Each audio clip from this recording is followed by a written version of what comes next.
Hi, good evening. Good evening. All right.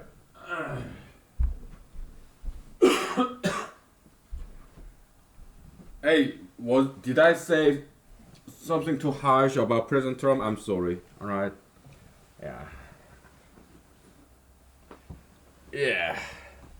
He's cool. Okay, I like him. He's not too bad. I mean, nobody's perfect, and it's never as easy as it seems.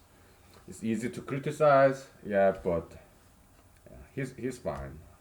So, no matter who becomes a president, look at Canada.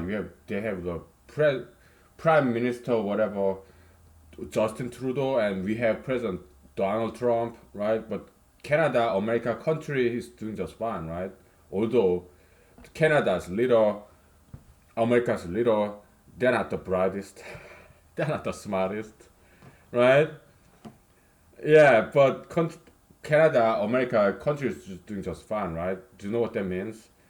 President's job is non-essential. Okay, it doesn't really make that much difference whoever becomes the president. Country runs just fine. Why? Because what they do is not that important. It's mostly what president does or Pope Francis, Roman Pope. What they do is very symbolic, very non-essential. Okay, so that's why world is going just fine, no matter who become the leader of the nation is. Yeah, it doesn't really make that much difference. Okay, so yeah, very non-essential job, really, very symbolic, right? Yeah, I mean it can make a difference, but whatever. So this kind of looks like this ancient Buddhist, this vertical scroll. Have you ever seen one? I have. I mean, on television, as I grew up as Korean kid. Yeah, back in the days, China, Korea, I'm not sure about Japan. Most likely Japan as well. They used to write vertically, okay? Yeah. And from right to left, top to bottom, okay? That's how they used to write books that way. Even newspapers, earlier newspapers were like that, okay? Okay, now let's group them, right? Uh,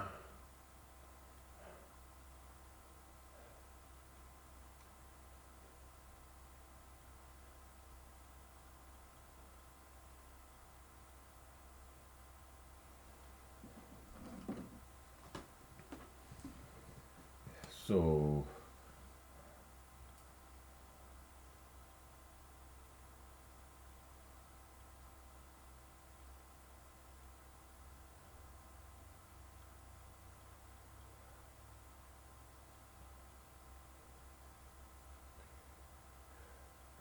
if the next number horizontally, if they're difference of two, then they belong to one group, okay? Same group.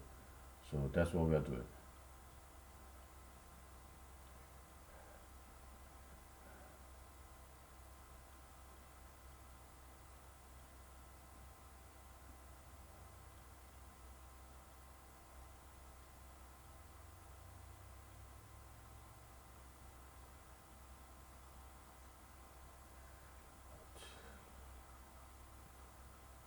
Okay.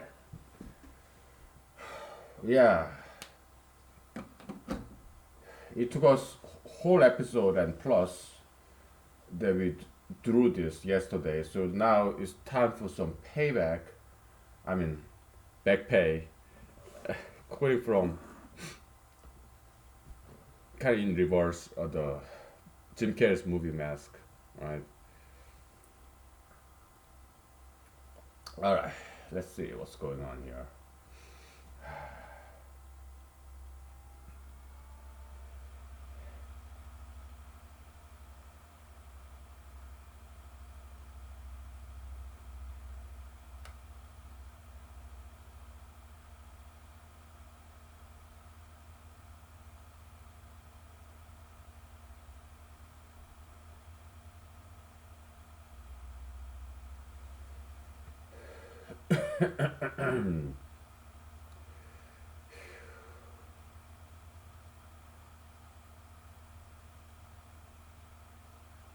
Okay. So between two prime gap, I mean between two primes, we have prime gap of 8, 89, 97. Okay. Now we have this. Uh, we used to have the parallelogram, right? Right now we have rectangle. Okay, so rectangle span 4. All right, so that's what we have here.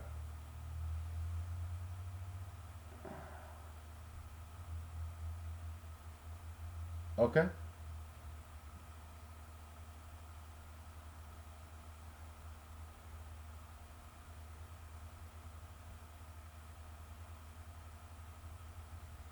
Let's observe. This is the reason why we did all this. 1, 2, 3, 4, 5.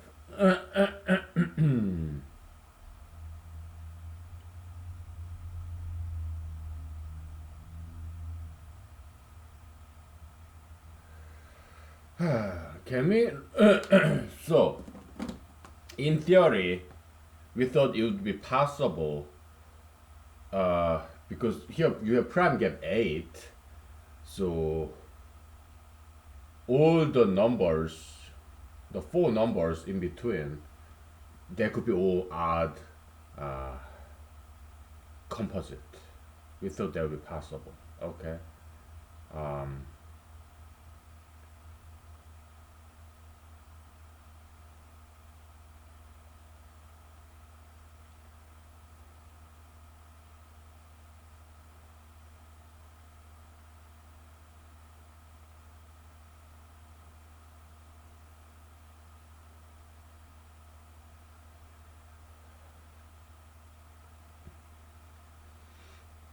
okay.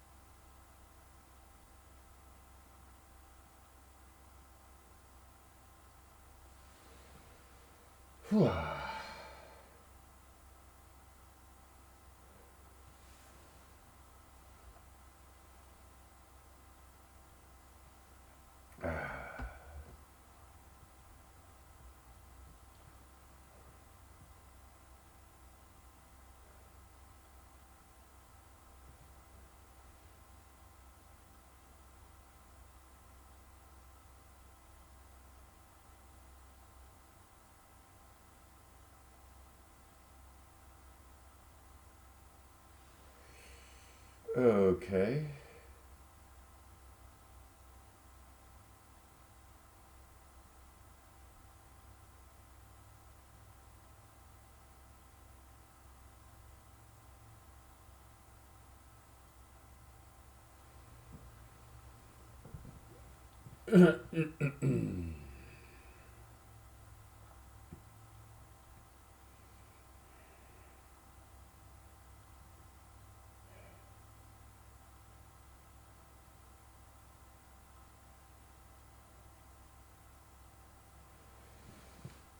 Uh, let's see.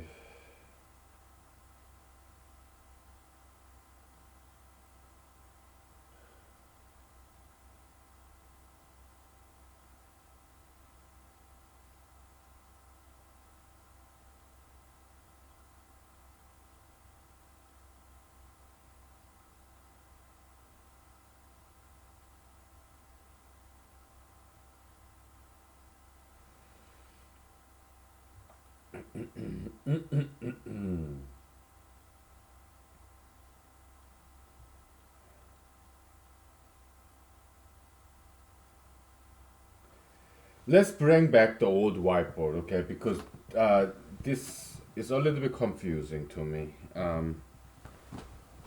Okay. Oh. Wow.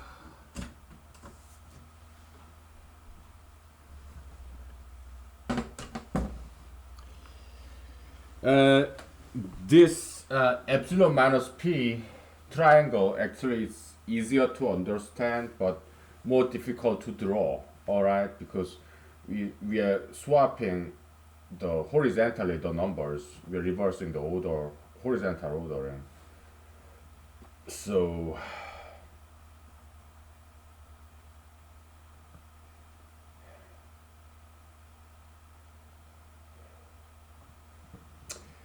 our goal is to find a row. If you were, we are wor- if we are to prove contra Goldbach's conjecture, meaning there exists an even integer that can be expressed only with odd composite and another odd composite, but never prime plus prime. Okay, that's contra Goldbach's conjecture. Okay, so um,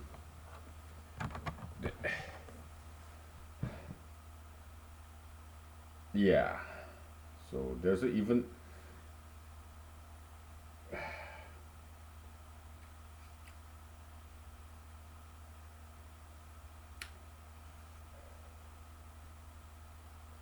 So the number is in a row represents uh,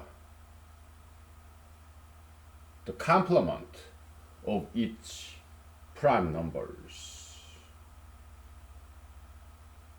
No, no, no.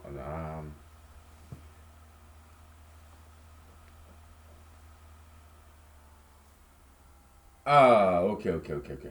Okay. So, contra Goldbach's conjecture states uh, there exists an even integer that can be expressed as prime plus odd composite or odd composite plus odd composite. Okay. We don't care about odd composite plus odd composite. Okay. We only care about prime plus odd composite. Okay. Because odd composite plus odd composite, yeah. Because anti-Goldbach's conjecture states that if this pair of odd numbers that add up to even number, if one of them is prime, the other one has to be all odd composites.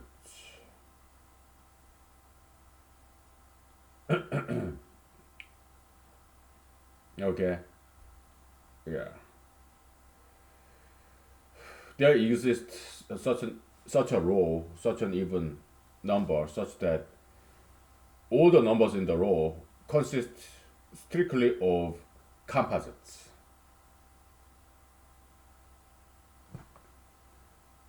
If we disprove that, then that's the proof of Goldbach's conjecture. Okay, so yeah.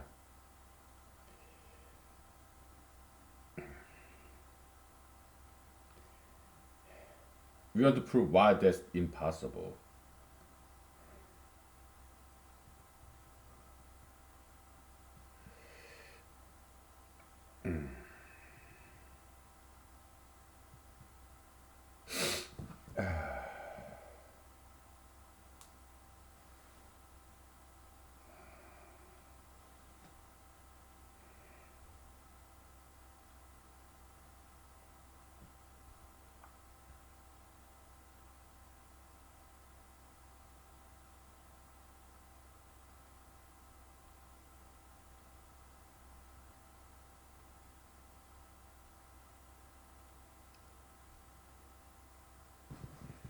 Okay, now we are kind of back in track now. So let's bring back our big board.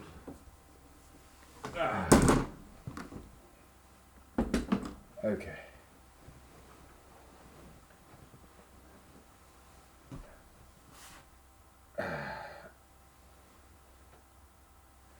So when the prime gap is 8 here, you have in this row, right? It starts with 7.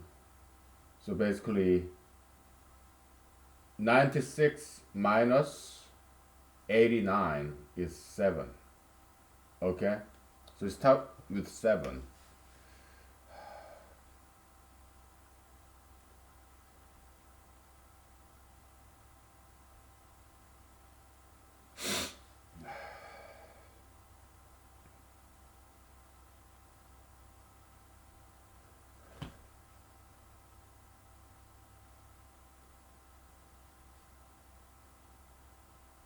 we can come up with some kind of quasi formula for this. Why? Because the rest is just repetition. You just some recurrence formula. Okay, you just add two from the previous row and you get the next row. Mostly, every now and then that's not the case. All right, every now and then. Sometimes, uh, if there's new column, that column is always one. If it's a new column. Otherwise, you just add two from the previous row. Okay. Yeah, we gotta find the recurrence formula. Okay, and then so when does it become one? It becomes when this even integer is one more than the prime number. So prime number plus one is that even number. So of course that even number minus prime is one, right? So that's the only occasion where we introduce brand new column. Okay, and the rest is just adding two from the previous row, right?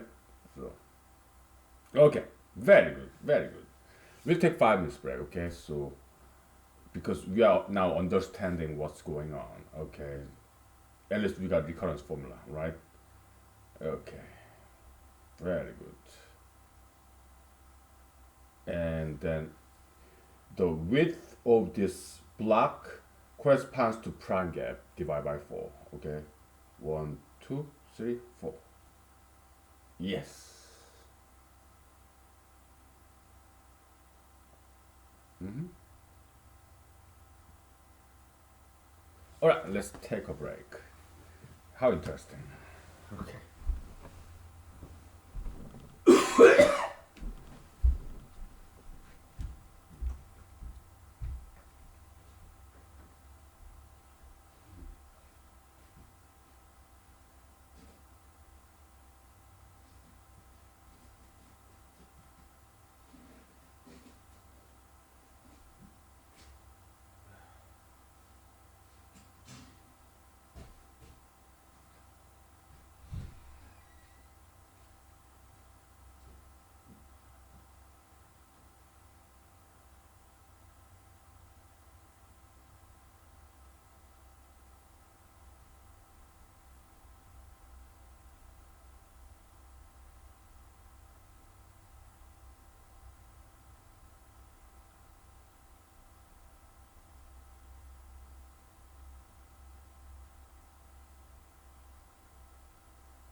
Okay. Um,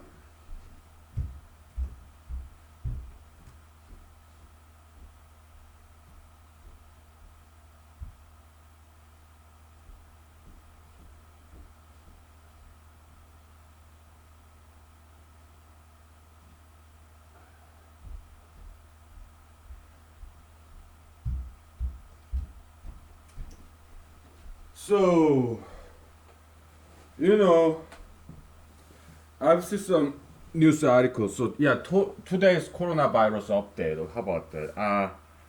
I've seen some news articles, magazine articles online, and uh, many intellectuals tend to be very pessimistic, right?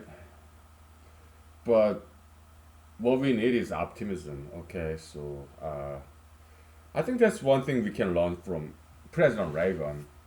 He was very optimistic president, right? Yeah, he. I mean, there are parts of him that I really don't like. Okay, of course he's hero in a conservative party, but I'm not 100% conservative anyway. I'm half and half. So, but his optimism was good. Okay, that's what a good leader should be. He should be optimist, right? Yeah,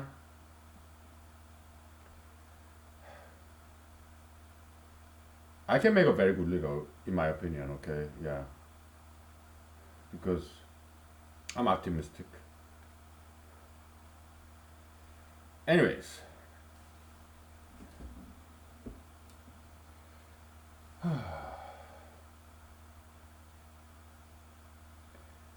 because I was shopping for the online magazines who where I would who would publish my article, and some of them are really good. Those editors, the writers, columnists.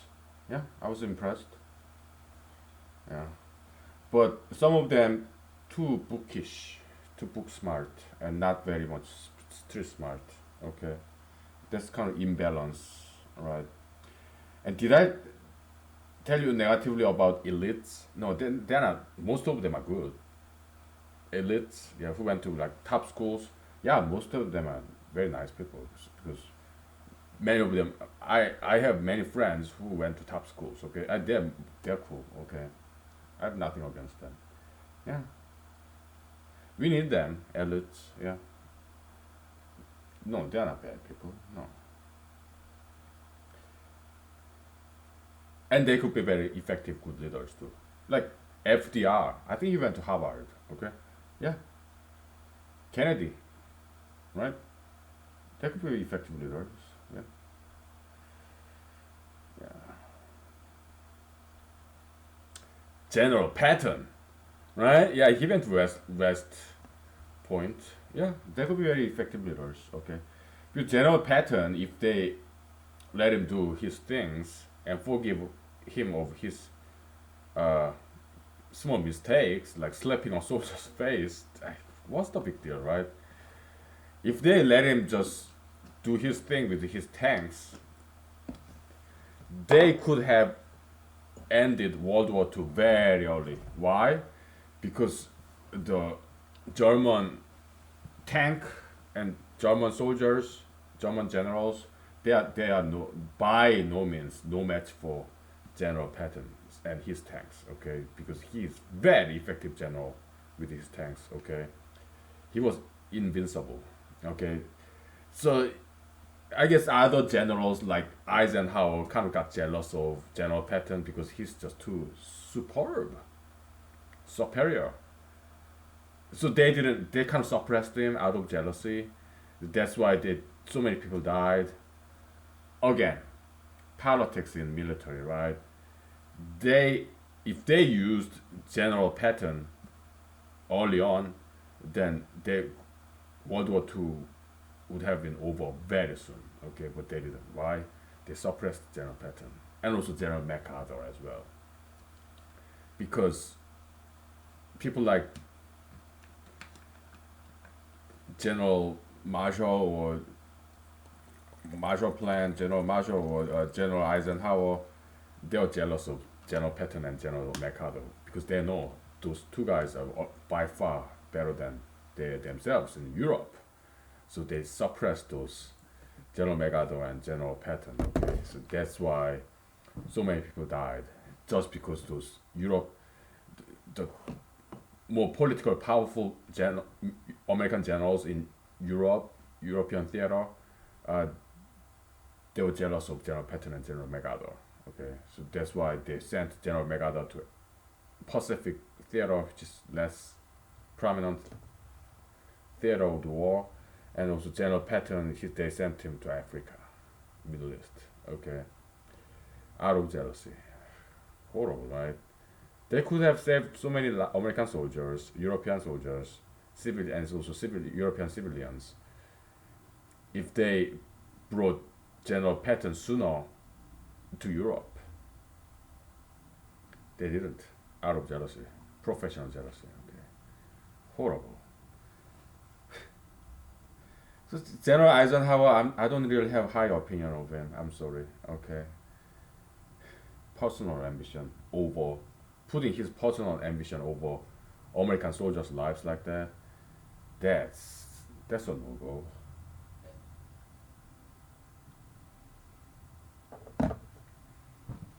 Sad history. Okay.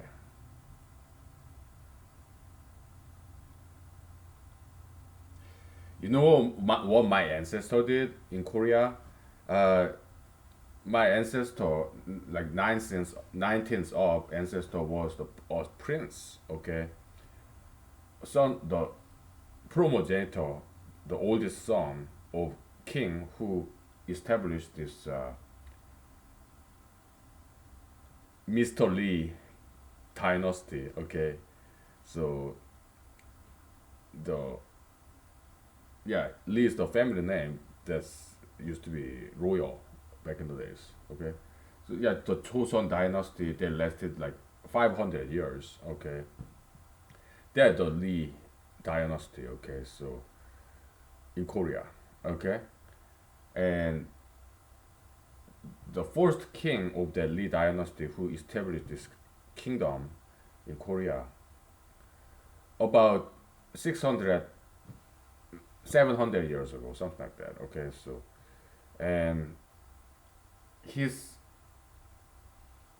eldest son was my ancestor. Okay, and the youngest son of that same father was the smartest. So this eldest son gave persuaded his brothers so that they would give this next kingship to the youngest brother of theirs. Okay, so that's my ancestor. Okay, yeah. Self-sacrifice kinda. Okay, putting the best interest of his people first as opposed to his own personal interest. Okay, but Mr. General Eisenhower, he didn't do that. Okay.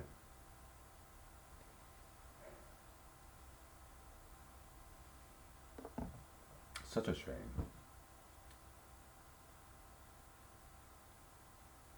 Well, that's one way to look at it. I could be wrong, all right? Yeah. It's not just General Eisenhower, all those other people too. Okay. Suppressing General Patton and General MacArthur. Also, Washington politician as a they too. Okay, so because General MacArthur and General Patton, they were the best. Okay, not Eisenhower or Marshall or somebody else. How do I know? Yeah, I read some history. Okay,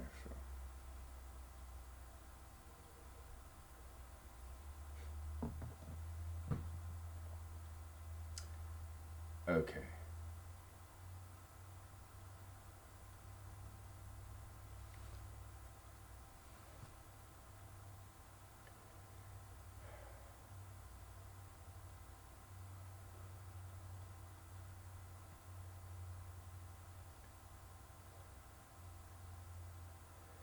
So height of this rectangle, each rectangle corresponds to the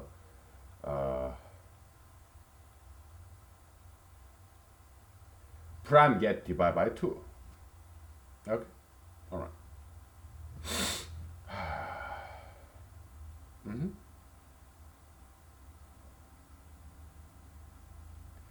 So the biggest number in that in the right edge of this rectangle corresponds to is equal to prime gap minus 1. All right. And it goes all the way down to 1. Okay.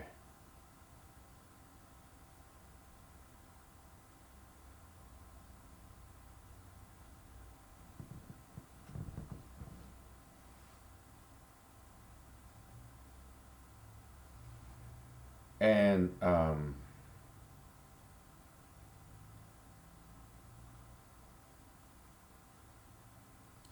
how do you go to the next number?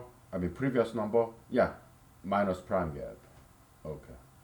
We're getting the hang of this. Okay? Okay. Okay.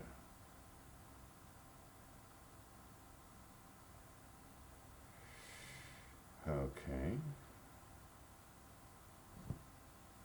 Okay.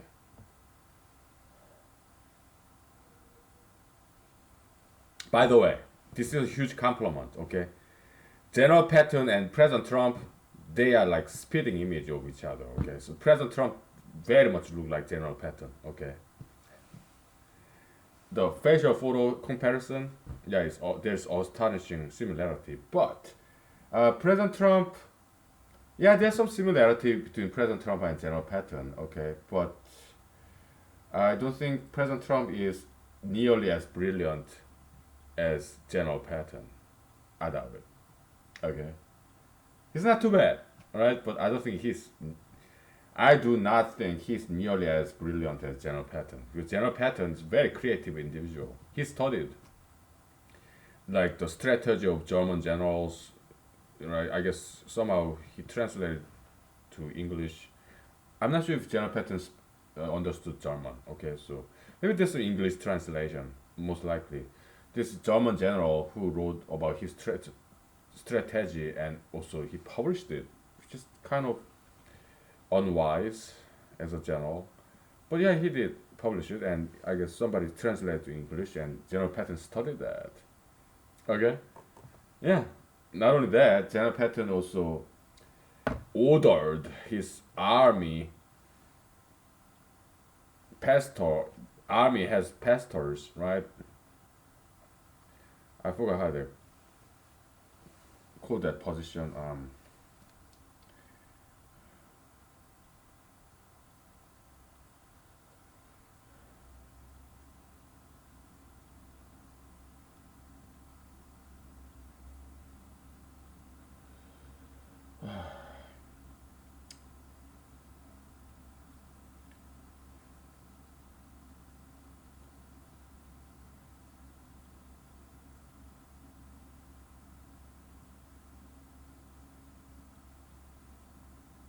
Chaplain, Army Chaplain Corps. Oh, yeah. So he ordered General Patton. He ordered Army Chaplain to pray that tomorrow it doesn't rain tomorrow. Okay, for his strategic reason, and he ordered his Army Chaplain to pray so that this particular day it does not rain. So this Army Chaplain resisted at first, but he later on obey the order and pray so that it does not rain on that particular day, and it didn't. So he won the battle, okay? So, oh my goodness. General Patton, such a character, right? So he slapped off soldiers' face in an army hospital because he thought the soldier is malingering. I'm like, so what? What's the big deal? You know?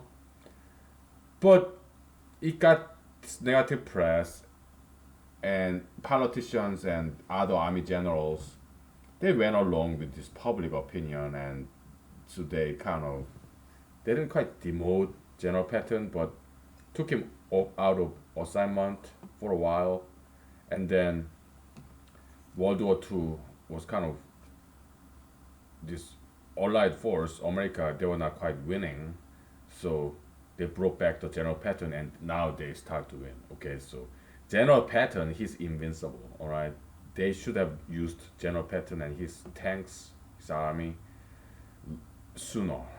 Okay, but due to political jealousy, professional jealousy, he was suppressed because everybody knew He's the best, and also General MacArthur as well. They are the best when it comes to war, leadership, effectiveness. Okay, no other army generals were better than what General MacArthur and General Patton. Their capability, their effective leadership, their military strategy. No other general matched that. Then how come other army generals were in this main European theater? Because that was their focus to get way up there, to have political power, like General Eisenhower. Okay, that was their focus. Their focus was not about winning the war, learning how to win the war. Even though it was not that, it was their personal ambition. That's why they got there, European main theater. Okay. So all these politicians, like presidents or major politicians, they're not the smartest people. They're just very hard-working people. They work so hard in order to get way up there. They're diligent, but they don't necessarily have their own ideological backbones. They don't. Look at President Trump. Okay, before he ran for president, he did not believe in anti-abortion, pro-lifeism. He did not believe in that at all. He adopted that belief, that pretense, because he wanted to get Republican Party's nomination. That's the only reason he did what he did. And he does not quite believe in gay marriage. But because it's politically and also business-wise convenient, it serves him. That's why he attended Mr. Elton John's wedding, gay wedding. Okay, although he didn't believe in it, gayism, gay marriage. Okay. So business people, politicians, they do that. They cater to public demand to keep their job as a politician or business person. I don't. Okay? I have my ideological backbone. I don't compromise like that. No. Maybe that's why I will never be successful in business or politics ever. I'm okay with that. I just cannot sell my soul. My soul is not for sale. Also. And I don't serve people. I serve God. I don't do business with people. No, I do business with God. God is my only client. All right? So there's no need for me to cater to demand of the public. I don't do that. Okay? I only serve God and God only.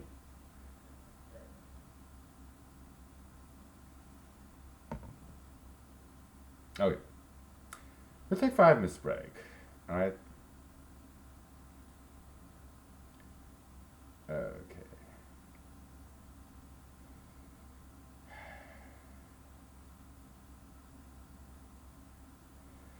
We are getting the hang of this epsilon minus p triangle. All right. This continues from the previous one, right? Yeah. Although we switched the ordering, but yeah, whatever. Okay. This is better arrangement, or better ordering. All right. So. All right. Let's take 5 minutes.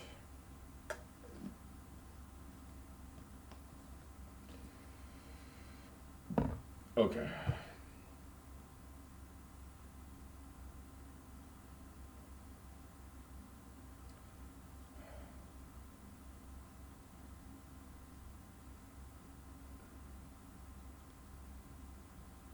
Mm-hmm.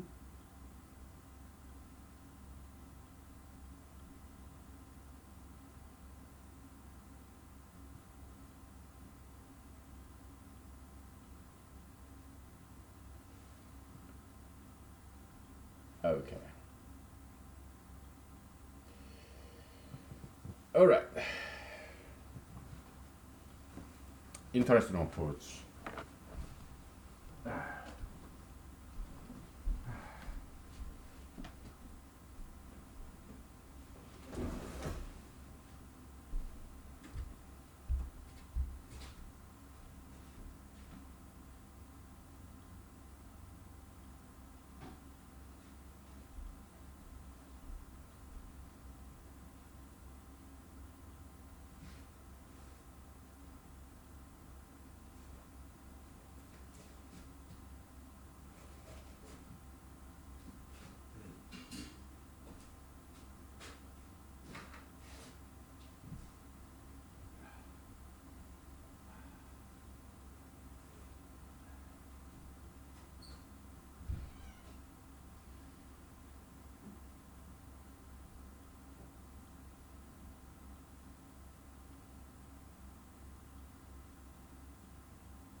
Okay. All right. So let's think about what happens down the road where prime gap is like 14, for example. Okay. Uh,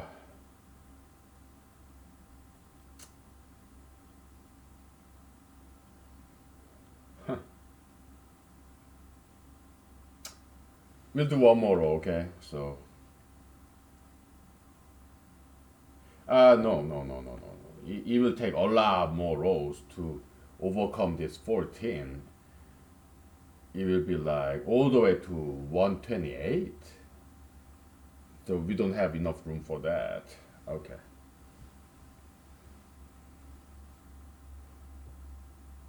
Let's just group these guys, okay? So,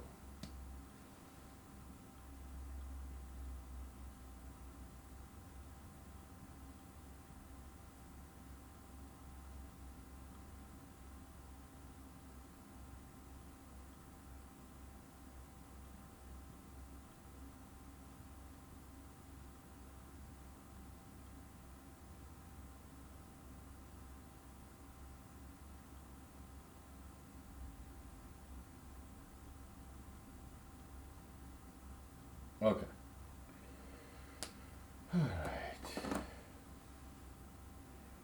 Well, uh, and let's try to understand further about this arrangement, this, what's that? Epsilon minus p triangle, our latest triangle, all right? So let's see what's going on. Um,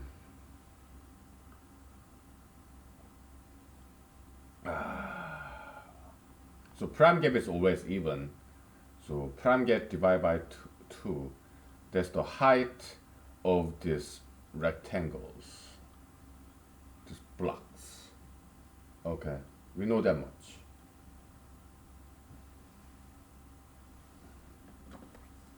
Okay, let's color this.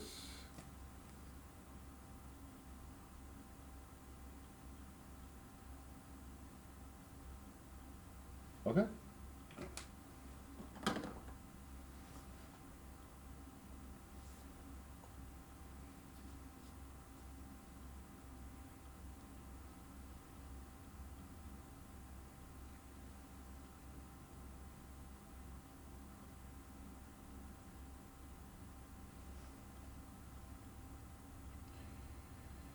Okay.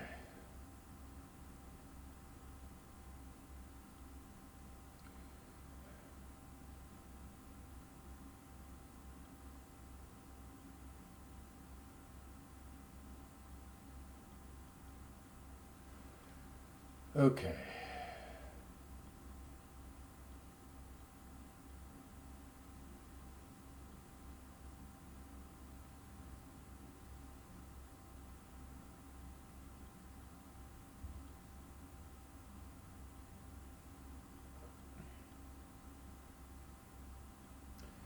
So for this number 14 guy, uh,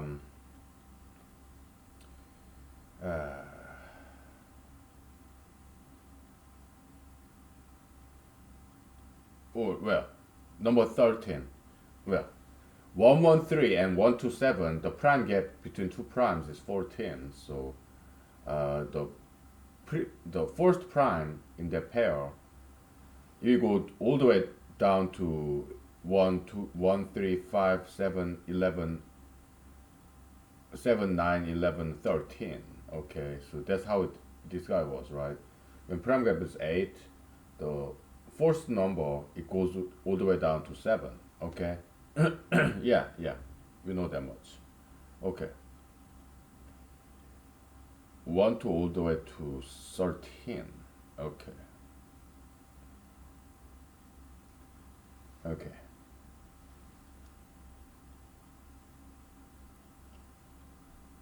All right. When prime gap is 10, it will go all the way to 9. Okay, all right. Okay, I see, I see. But because the previous prime gap is 2. Uh, so 9 minus 2, 7, which is prime. Oops, right? Okay.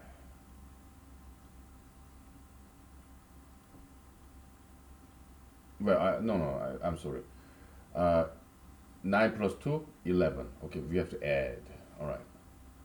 Add the previous prime gaps. Okay, okay. Okay.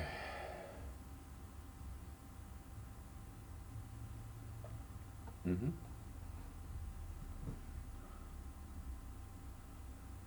I see. Okay, so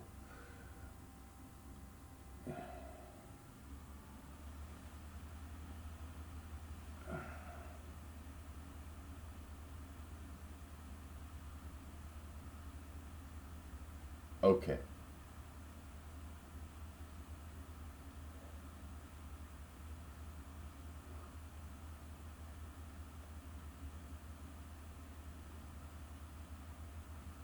So given row,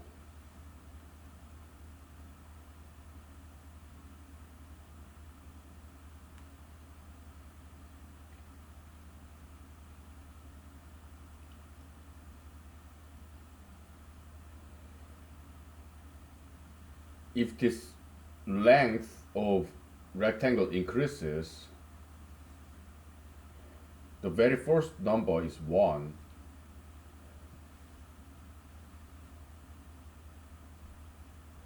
To go to the next number, you have to add a prime gap.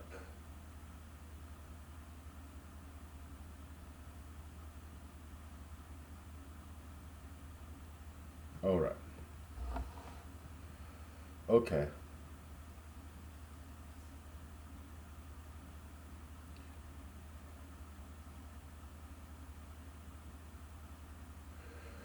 So our question is this. Is it possible when we add to 1 prime gap, then previous prime gap, they happen to be all odd composites? Is that possible? Or do we necessarily get to encounter at least one prime? That's all we need to prove. All we need to prove is this. In a given row in this epsilon minus p triangle, all we need to prove is there is at least one prime number.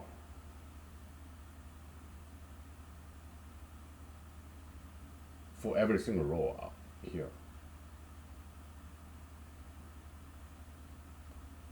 For each row, there should be at least one prime. Okay, so obviously we should start from the first odd composite 9, right? So, okay, let's start from 9 because 9 is composite, right? Is it possible? Can we prove when the row start from odd composite, if we just add successive prime gaps, can we prove that row, even if it starts with odd composites, that row contains at least one prime? That's the Goldbach's conjecture proof. Okay, because that's our latest equivalent conjecture. Okay. Wow. Okay. Okay.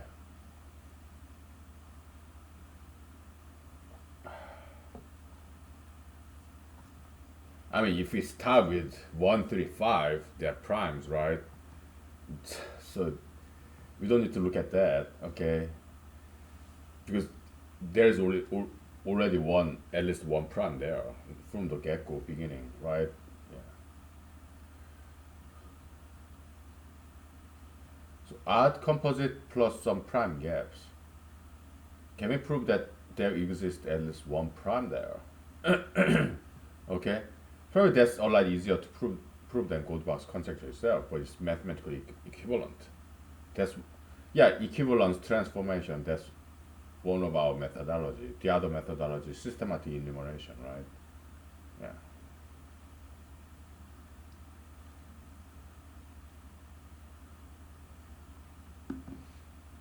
I don't like this coloring.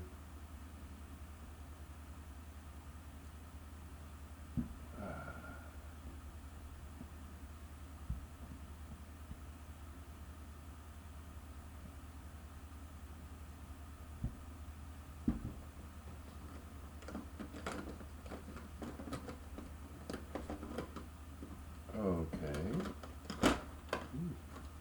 I will use green. Too many pens. That's funny. So congested. Ah, boy.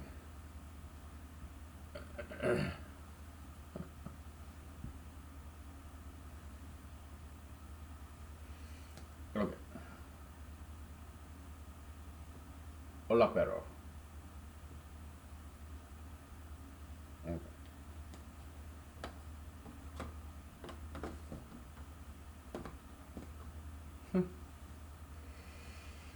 Okay, hola, pero. More distinguishable. Okay.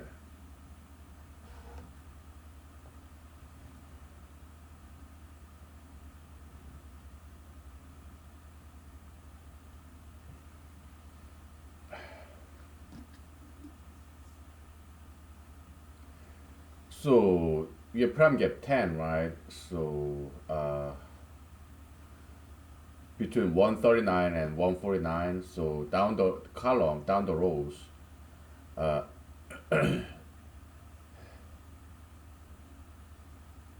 you start with 9 and then you add to 9, you add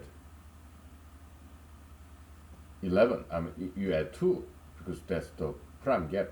Okay? So you start with 9 and then plus 2, so 11. Yeah, so that's prime number. Okay, so.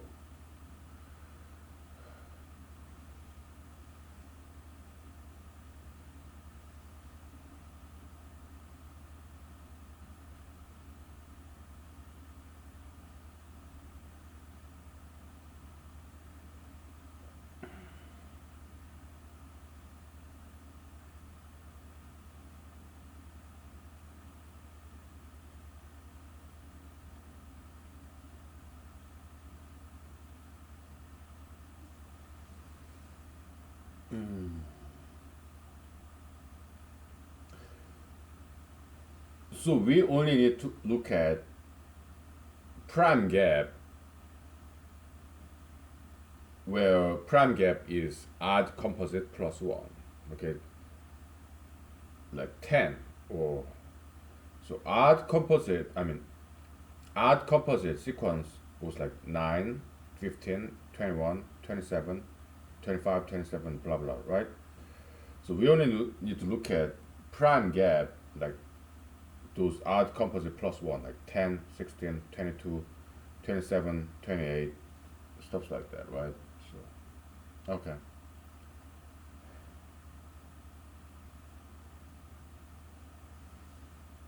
Okay. Oh. Yeah.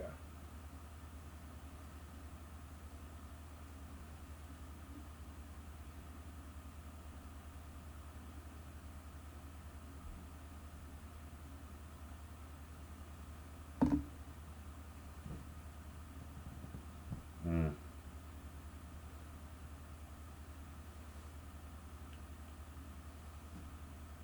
We are making very good progress here, okay? So,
One thing we know for sure is the prime gap is smaller than those two primes, right?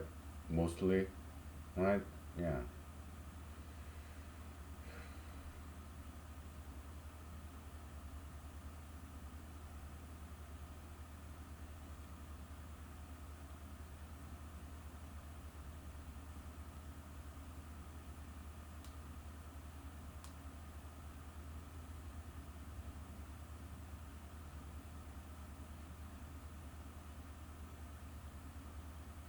Oh,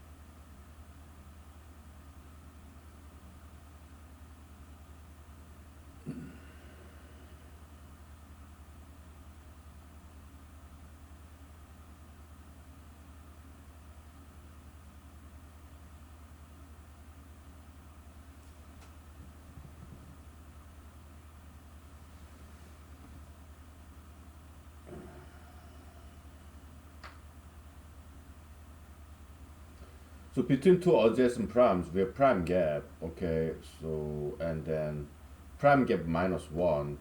That's where it starts. At the bottom of this rectangle. And going that way, we are adding all the prime gaps, accumulation fashion. And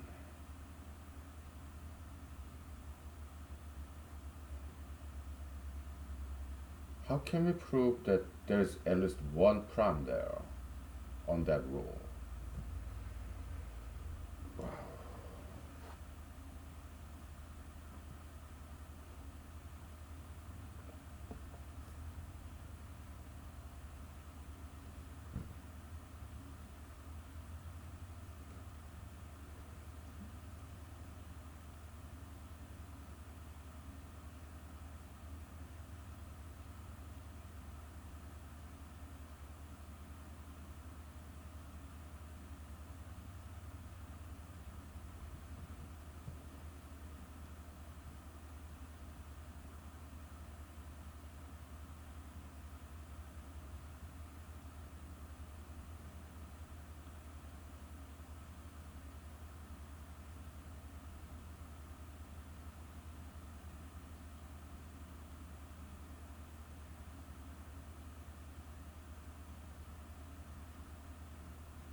Let's prove something more, something stronger, okay?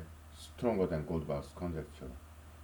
In a given row, alright, regardless of what number it starts with, odd, composite, or prime, alright, if we can prove there's at least one prime in a given row other than the initial number, regardless of the initial number, okay, then yeah, there's something stronger than Goldbach's conjecture, okay, okay,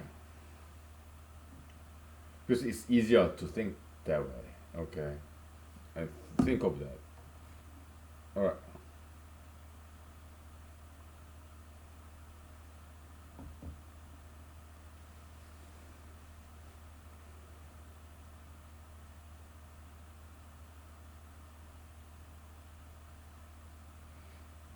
So if prime gap becomes very big, it will start, this row will start with some big number,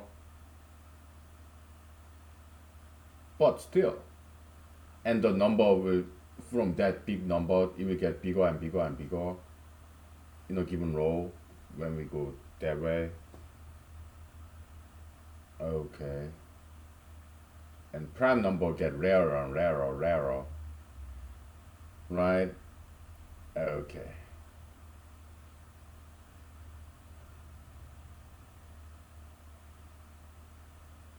Okay.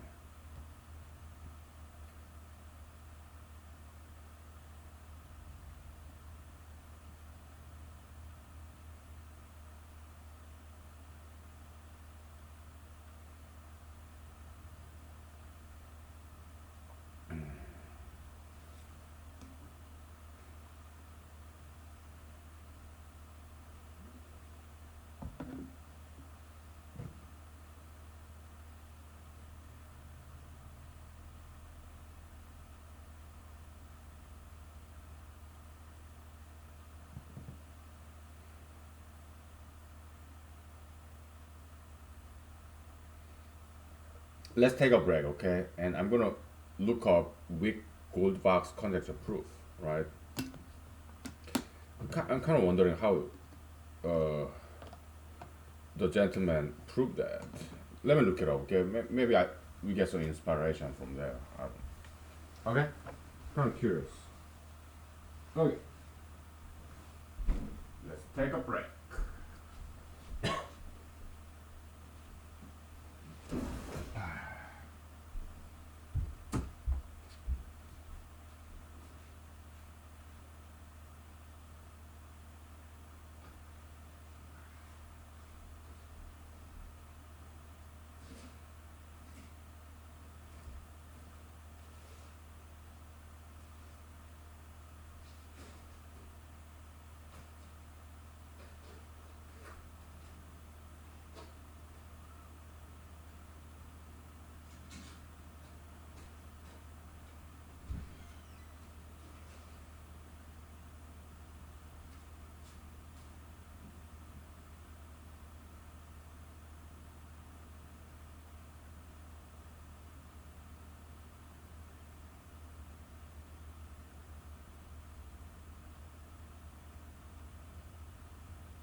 Okay.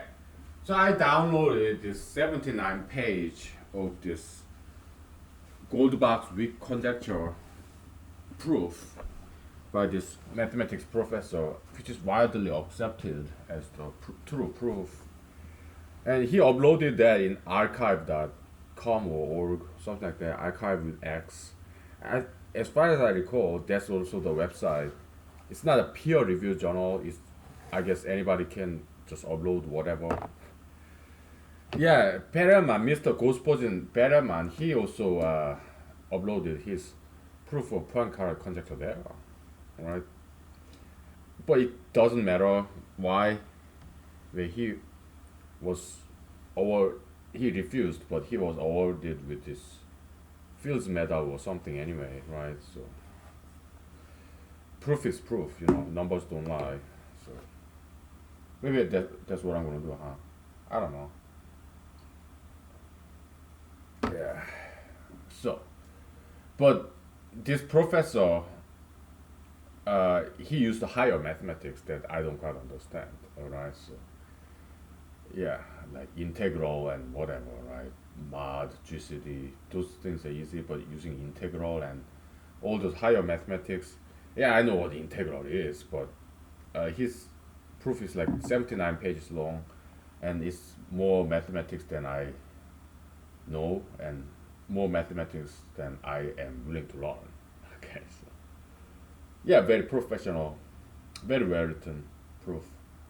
Yeah, I just flipped through some pages. That's all, to get some idea what it takes to, what it took him to prove that. All right. So Goldbach's weak conjecture is also called uh, three prime problem.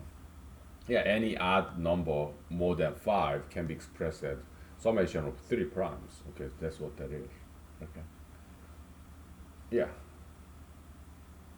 Okay. Yeah. Very interesting.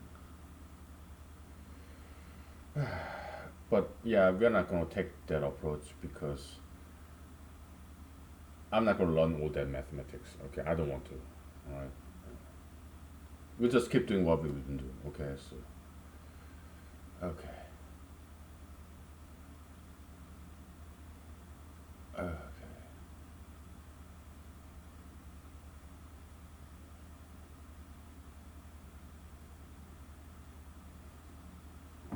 What can I say?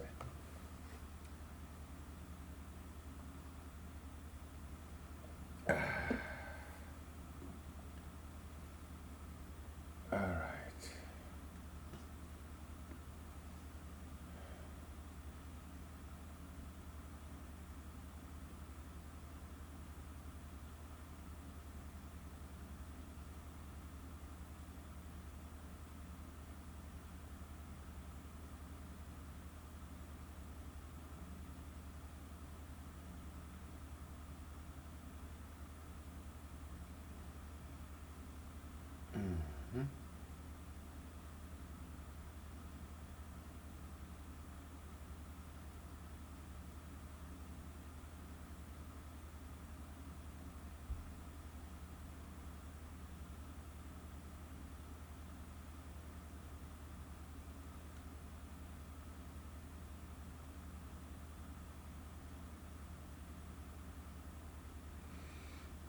Let's deal with smaller numbers, shall we?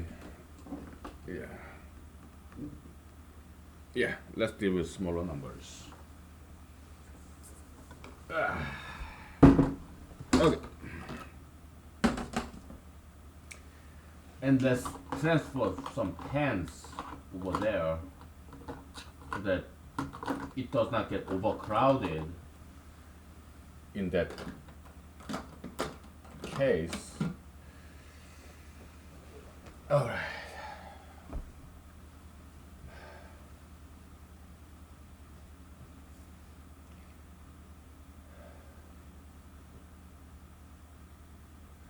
So, if we add prime gap after prime gap after prime gap to 1, 1 plus prime gap, prime gap, prime gap, we get the complete set of uh, prime numbers.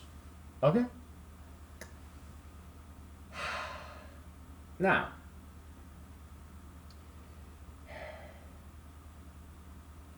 we kind of have to rearrange all this, all right? Yeah, we have to reverse it, all right? So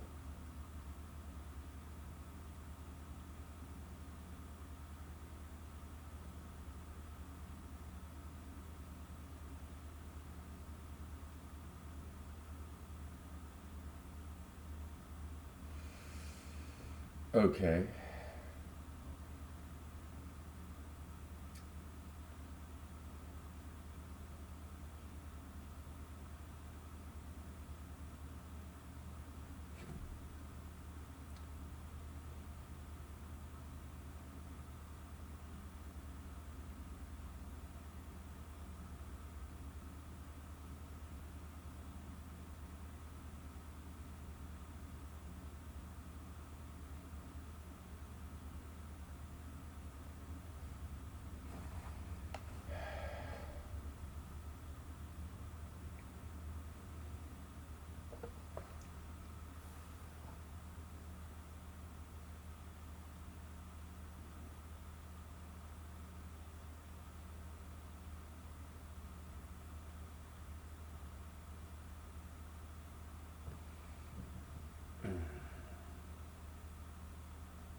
Okay, it just turned out to be more confusing. All right, all right.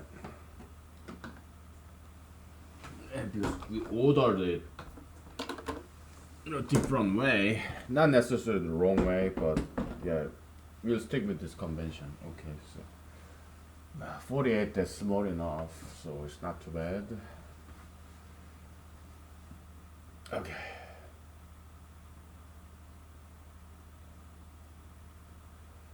So the very first row in this epsilon minus p triangle, beyond that, I mean, before that, you start with 1 and add prime gap, okay, then you got all the primes, right? But here, in the reverse way, we start with 1, but we are not adding the very first prime gap. Let's give it index, alright?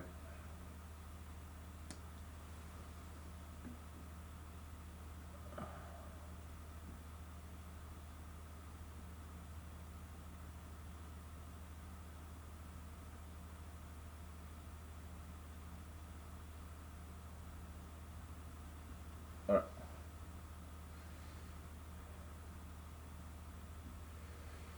Okay.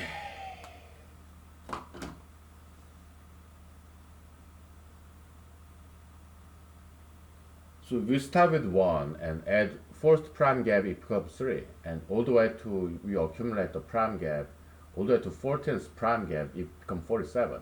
Now, what we are doing here in the first row is this. You start with 1, alright, and add 14th prime gap, and then 13th prime gap, and all the way to the very first prime gap, and you retrieve 47. Okay?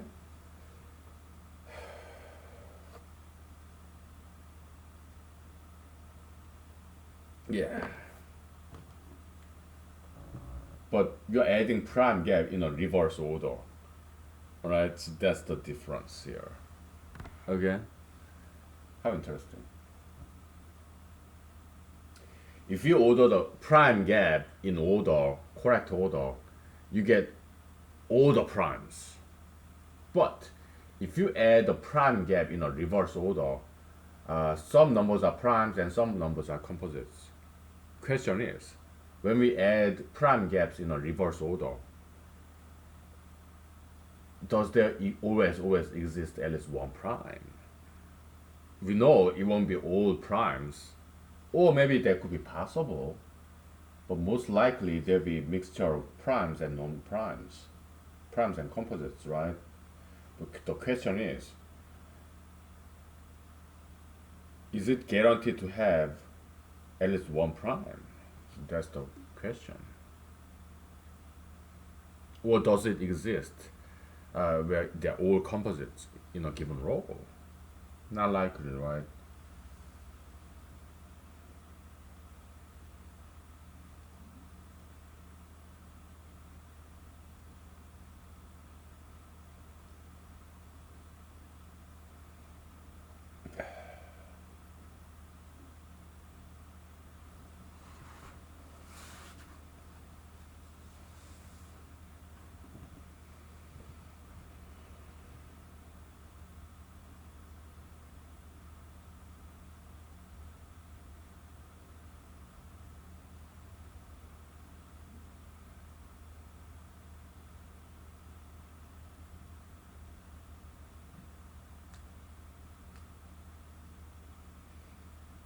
You have to understand this. Abel and Galois, they were young. They were not PhDs. They were not mathematics professors. They're like undergrads, okay, in their early to mid 20s. So they didn't know any higher mathematics. They didn't. They didn't have time to study, learn all that higher mathematics. They still proved, yeah, the Galois Abel proof, right? So I think it's still possible that we can prove this, although we don't know all those fancy mathematics. Okay, I think it's possible. There's some precedents, yeah, Abel and Galois, right? Yeah, I believe we can still prove this without knowing all that fancy mathematics. Okay, we I we I believe we know enough mathematics to prove Goldbach's conjecture. Okay, so we just keep marching, keep charging. All right. Yeah, because we are taking a very different approach. You know, maybe that's why nobody could prove this before, because they were just taking the same approach. Maybe that same approach doesn't quite work. Okay. Yeah, we are thinking outside the box, basically. Okay.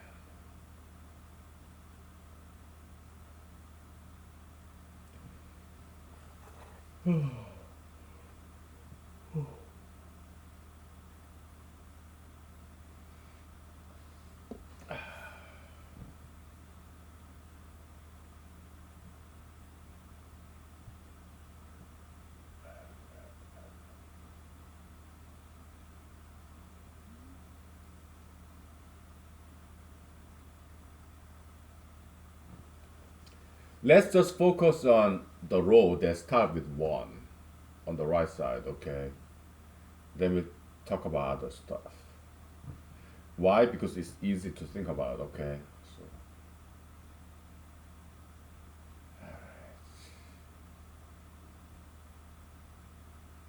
so you have sequence of well-ordered prime gaps, and then you have sequence of reverse prime gaps. Now, question is, does there exist at least one prime number when we add to one prime gaps in a reverse order? If we can prove that, well, that's Goldbach's conjecture proof. Okay? Because they are mathematically equivalent.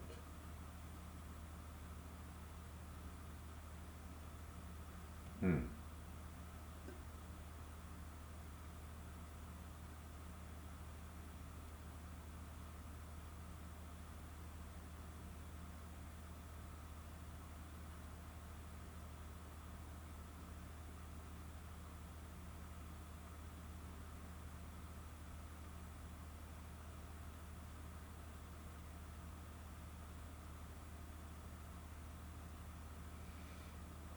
I'm trying to see if there's some intersection between this prime sequence and this epsilon minus p row, triangle row. Are there some intersection? Yeah, yeah. 29, 29. Okay, okay. Well, that's give us some hope. Let's highlight that, okay? Very good.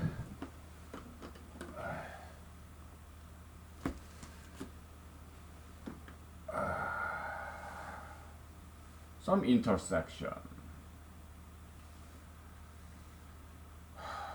Where did it go?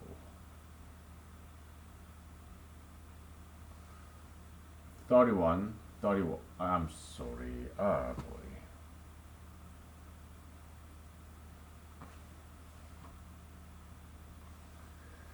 29, 29, 31, 31, 37, 37, 41, 41. So it doesn't always happen, but because 23, yeah, maybe it happens. Okay, I have to rewrite that lower numbers. Well, later. And 43, 43, 47, 47. So it seems to be always happening, huh? Interesting. 53, 53, and 59, it will come later. Okay, okay, okay, okay. So now let's observe. Okay.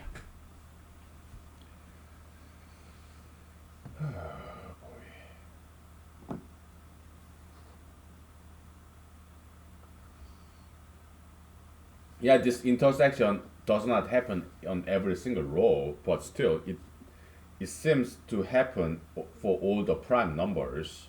So that's kind of encouraging for us. All right. Yeah.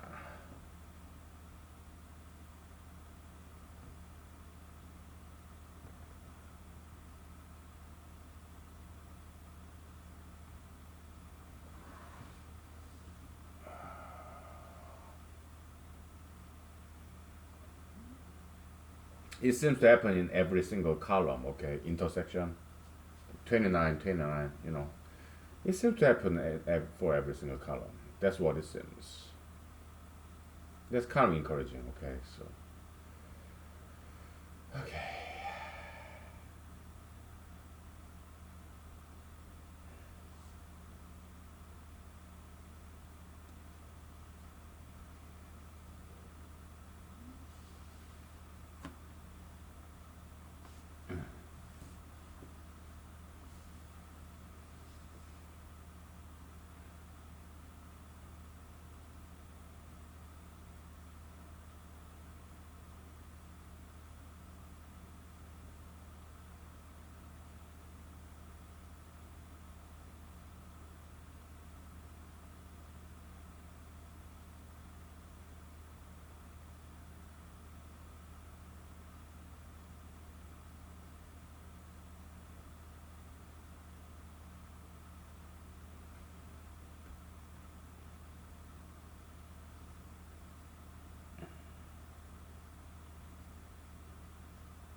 Hmm.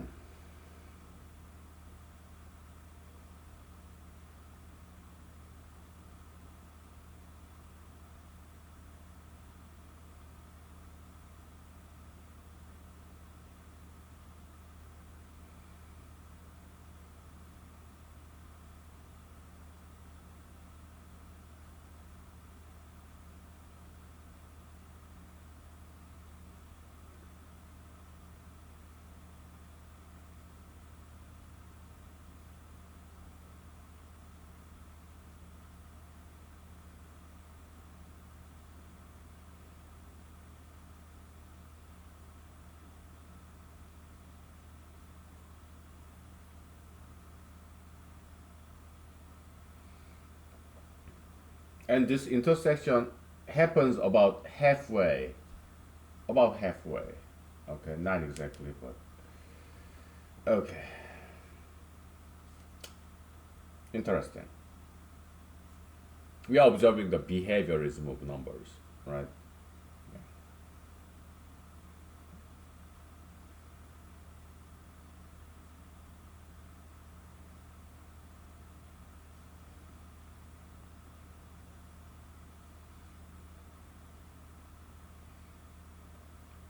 Let's take a break from mathematics. I gotta tell you about this.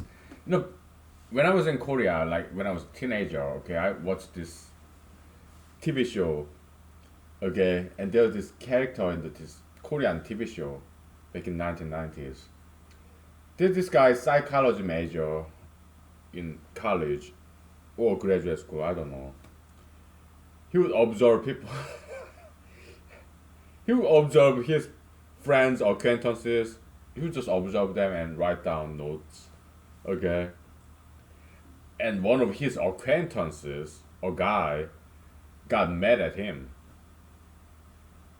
Hey man, what are you writing down? Why are you observing me? Are you psychoanalyzing me? And that hurts my feelings. Okay. So, humanologists, we don't go out there observe people on a mission. No, well, because that's kind of artificial setting. What we do is we observe. We don't quite observe. We remember our interaction with other people. We observe what we see on TV. Okay, that's how humanologists do their things. Yeah, natural environment. Okay,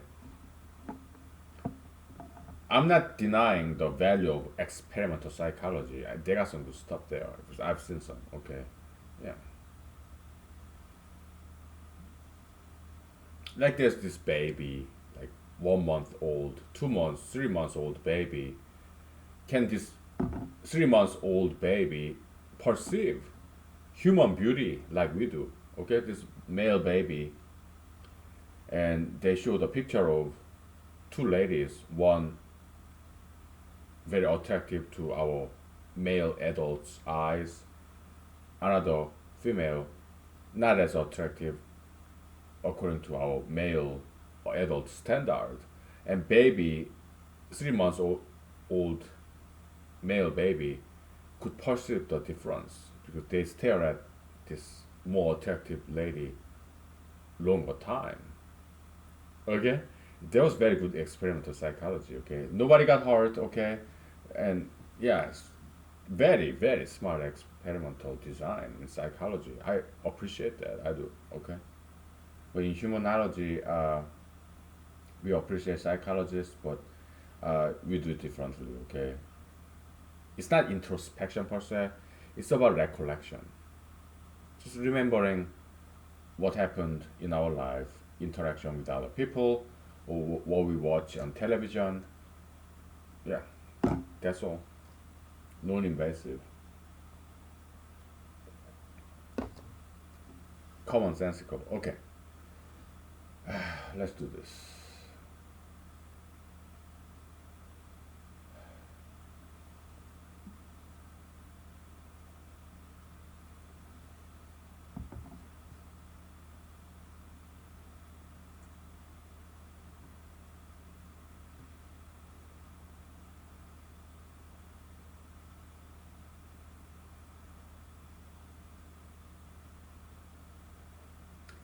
Okay, I know why every column has this intersection because 58 is 29 plus 29.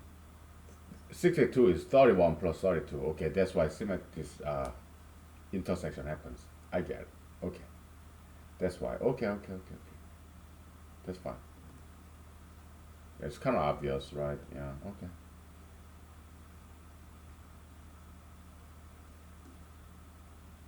Hmm.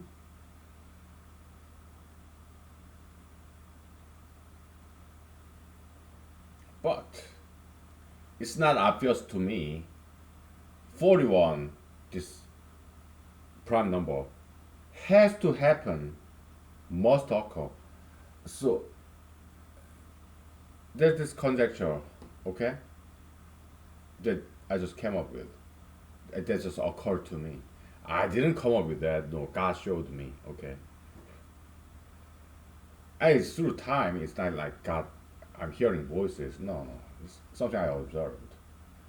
It seems this epsilon minus p triangle give us complete coverage of prime numbers.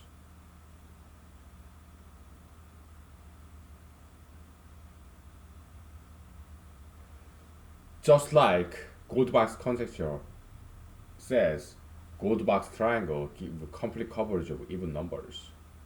It seems Just kind of like a flip side, kind of like correlation, and I mean the what's the term? Correlative complement. All right, epsilon minus p triangle seems to give us complete coverage of prime numbers. That's what it seems. It's not skipping 37. Okay.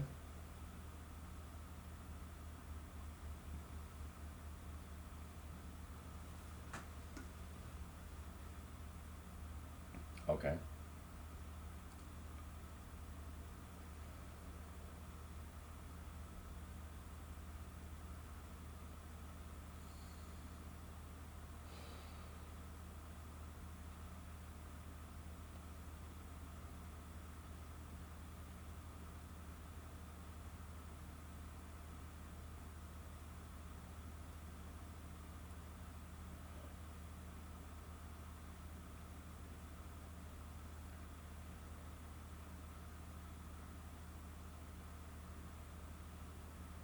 And this epsilon minus p triangle probably it also give us complete coverage of odd integers as well.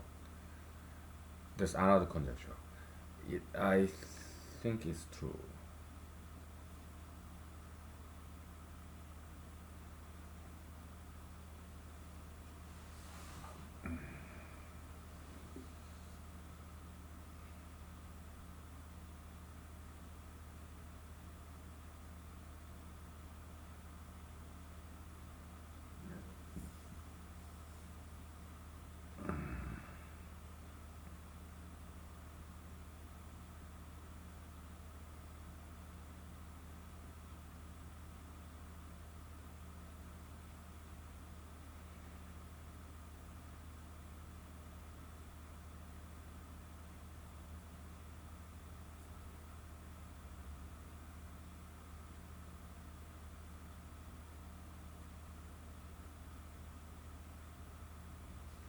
We are trying to understand this epsilon minus p triangle. Okay, does it give us complete coverage of odd numbers, odd integers? It seems like it. Why?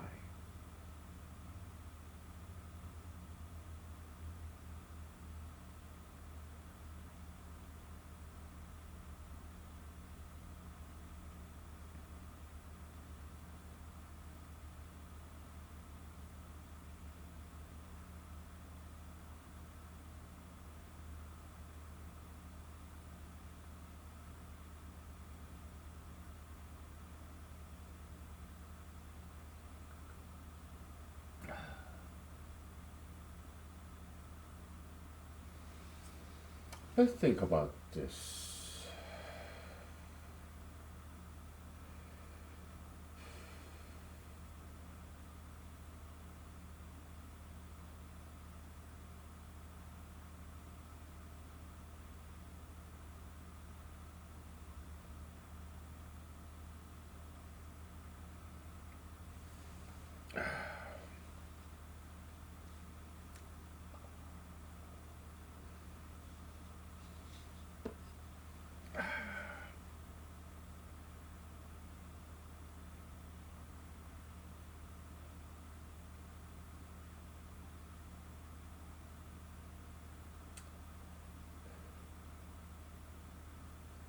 You know, let's go ahead, take 5 minutes break, and then we grab another whiteboard and we'll redraw the upper triangle, all right, in this uh, enumeration convention, okay?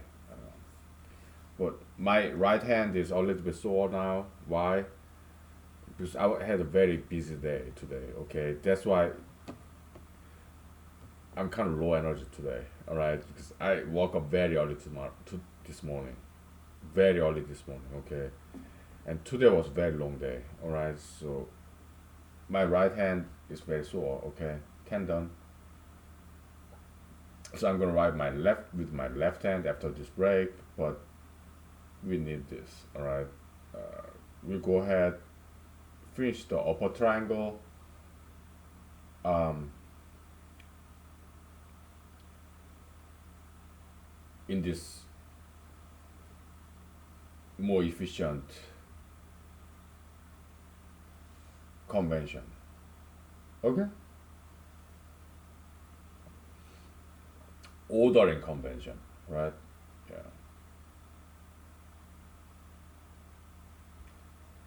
All right. Now we know what to do, right? Yeah. Because we have to examine whether this epsilon minus p triangle give us complete coverage of odd numbers. If so, of course they will give us complete coverage of prime numbers. In our convention, all the primes are odd. Okay, so all right.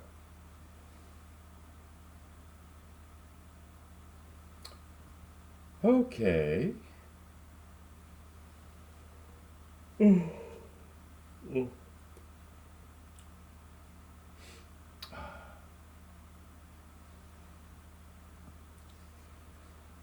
Coverage, odd number coverage, prime number coverage. Okay.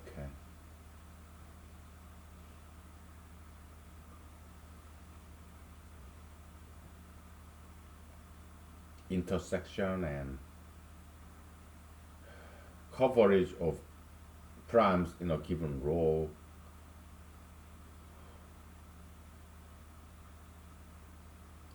In Goldbach's conjecture, okay, all we need to prove in this epsilon minus p triangle is that for every single row, there is at least one prime. Okay, and there are more than one primes. Come on, how many primes are in a given row? Uh, let's count. Just one example, okay.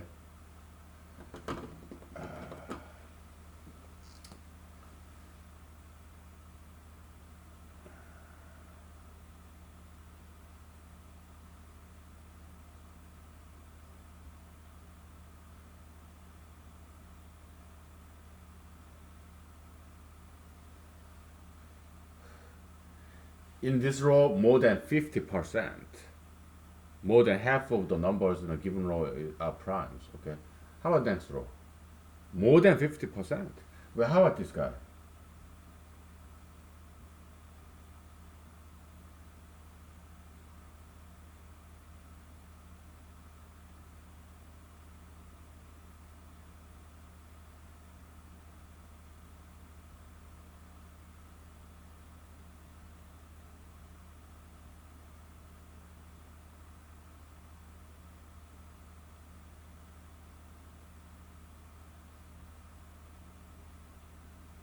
You see, in a given row, it seems more than half of them are prime numbers. Okay, let's look at this guy.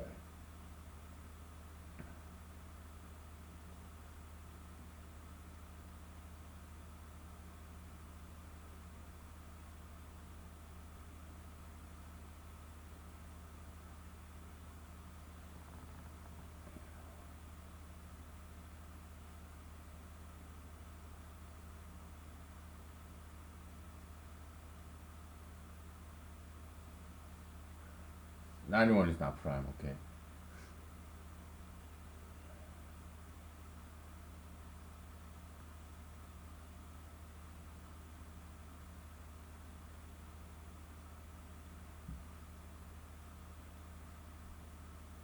Yeah, it's quite surprising. In this epsilon minus p triangle, it seems in a given row, more than half are primes. That's what it seems. So what's rare is odd composites. Quite surprising, right? Yeah, yeah, it is surprising. I didn't expect this.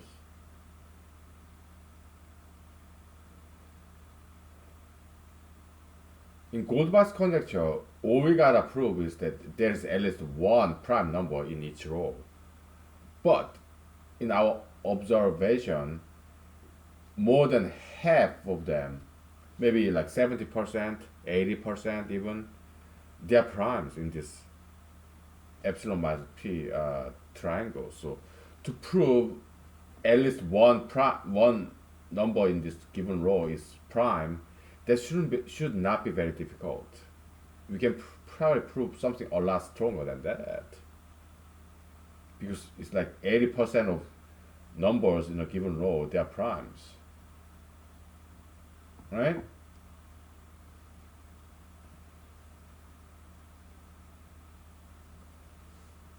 Let's look at one more row, then we'll take a break. Okay, so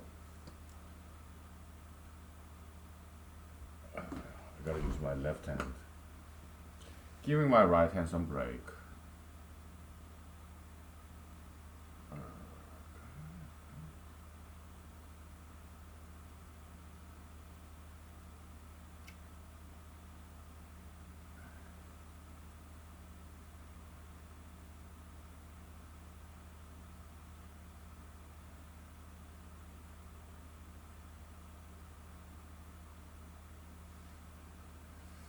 No, I don't remember all the primes. Okay, so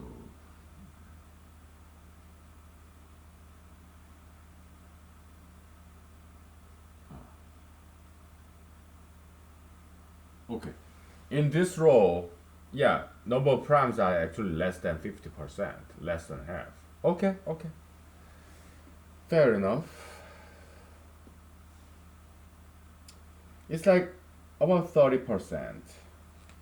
Okay, yeah. Mm-hmm. But definitely less than half. Okay, interesting. But they're far more than just one prime. Okay, so that's why proving Goldbach conjecture, it cannot be that difficult, because it's kind of very loose inequality. Perhaps we can prove a lot stronger than Goldbach's conjecture itself. Okay, because it seems to be a case of some stronger theorem. All right, because there are way more than one prime there. All right.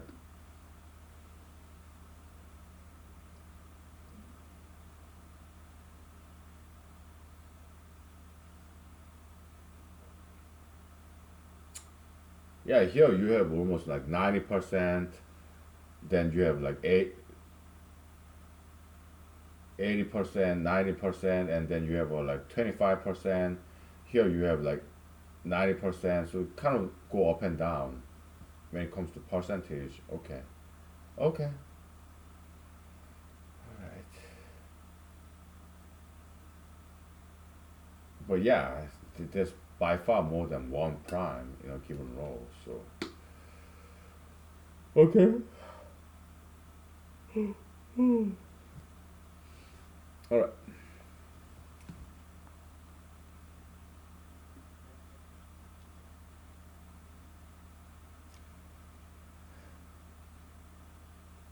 We'll take 5 to 10 minutes break, and then we'll continue.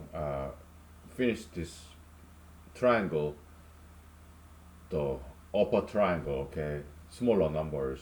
Yeah, we have to. Okay. Yeah.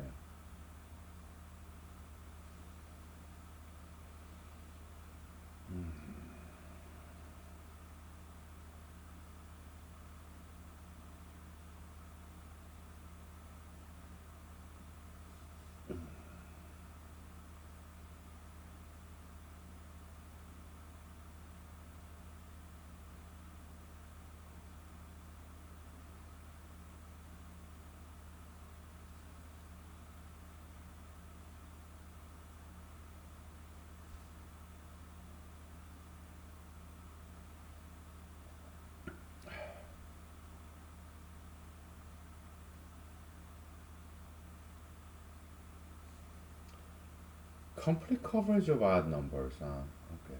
I mean, even if we prove that, that's not still Goldbach's conjecture, because it's conceivable that still some row down the road may have may consist of all these odd composites. Okay. Yeah. We are just observing. Okay. Some basics about this epsilon minus p triangle. We're just going to observe. Okay, that's all. Yeah.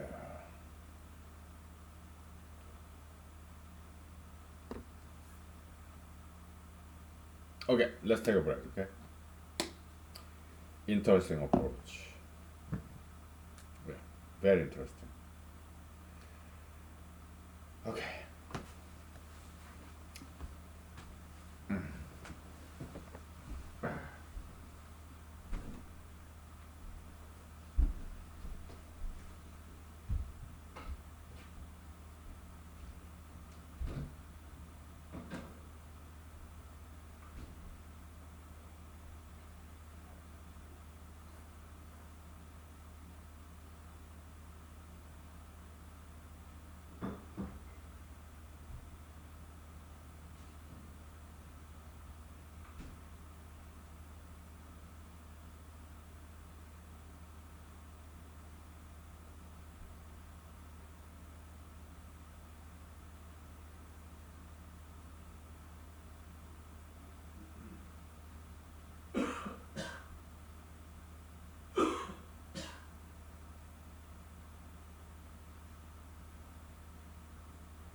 Okay.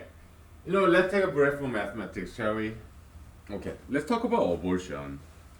Because I read some, during my break time, I read some conservative journal magazines. During break time or spare time, okay, at home, whatever.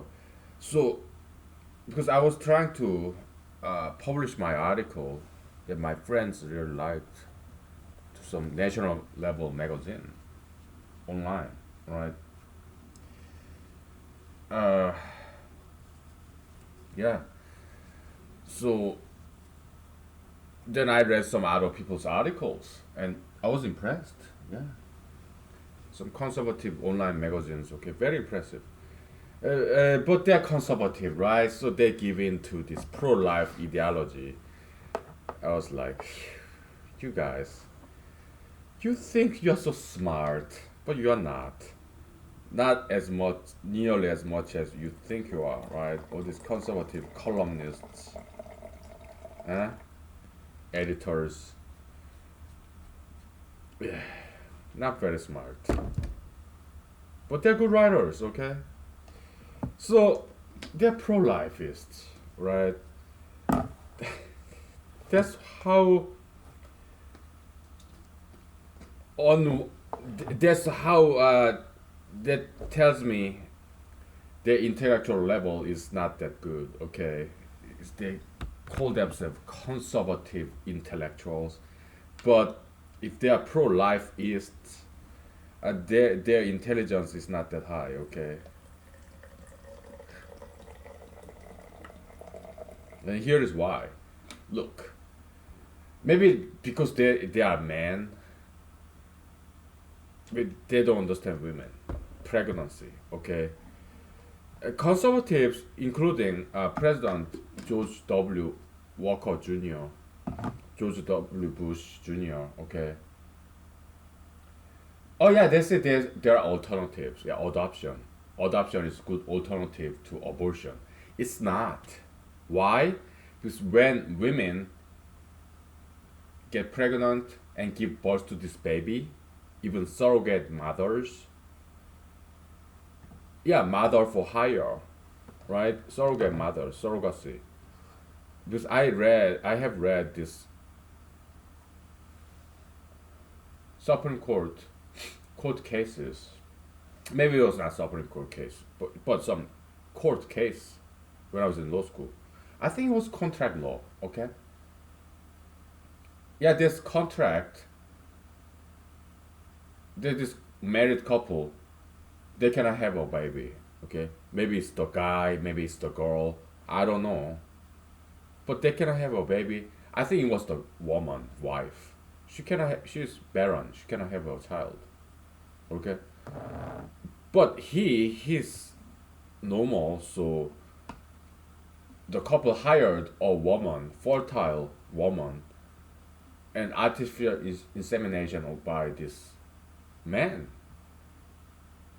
and perhaps donation of wife's egg. I don't know. Okay. So they have this hired this surrogacy. They have made this contract. But when this lady, surrogate mother, gave birth to this baby, she got attached to the baby. Why? Because she was pregnant with this baby for 9 months and she suffered huge pain and suffering giving birth to this baby. So she's attached to this baby. So she refused to hand this baby over to that couple. In humanology, it makes sense. Yeah, dualism, minus plus, plussism, right?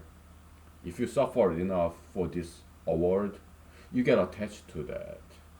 So you don't want to give that up, even for money. That's not how it works, okay? So surrogacy is not a very good idea. It's very inhumane. Okay? It just doesn't work that way. Okay? Surrogate motherhood, it doesn't work that way, okay? This childbirth, and mother, the relationship between mother and her baby, you cannot just calculate that in terms of money. That's not humane. Okay, so If this mother with unwanted baby, if the law forces her to give birth to this baby, after she give birth to this baby, she's not gonna give this baby up for adoption. That's not how it works. So men, they don't quite understand. All right, all these conservative scholars, conservative intellectuals, they don't understand a thing about women, pregnancy, childbirth.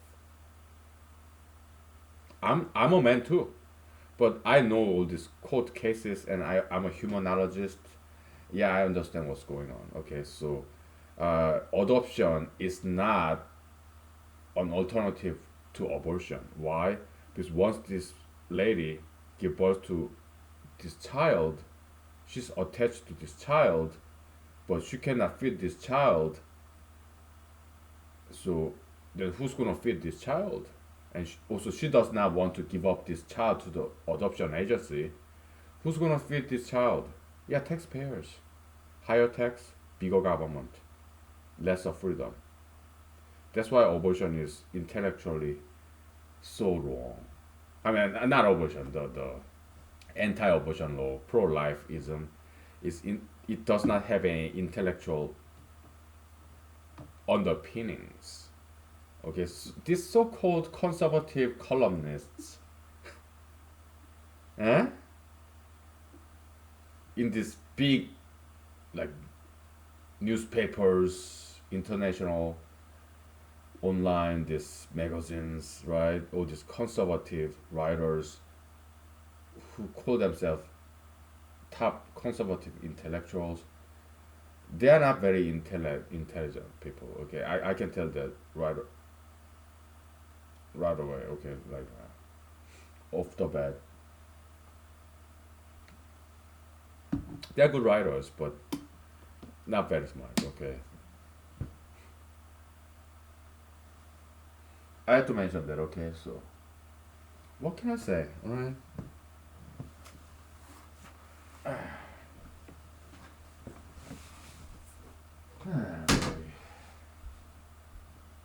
All right. Uh, yeah. As promised, we'll grab a new whiteboard and we'll finish that. Okay. Boy.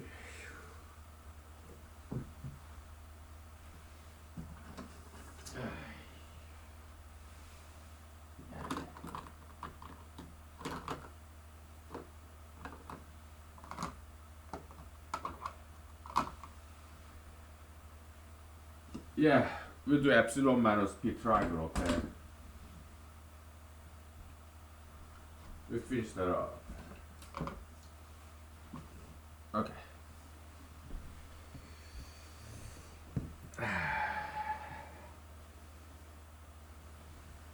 And it's funny, nowadays, children, they took back their rainbow, okay? Rainbow, like rainbow after the storm. Children, they took it back from gayists, pro-gayists, okay? They took their rainbow back. Yeah, amid this coronavirus situation, right? Many LGBT members, they try to regain their attention. They lost the spotlight, limelight. People don't talk about climate change anymore. People don't talk about LGBT gay marriage anymore. It's all about coronavirus, right? So they try to hang on to their previous attention, this grip, control, power, right? Try to hang on to that because they see as LGBTists, anti-climate changeists, they are losing power, right?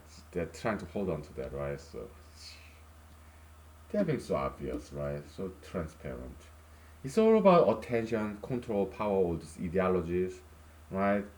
Yeah, White House doctors, I think they kind of want this coronavirus to last so that they still get attention, right?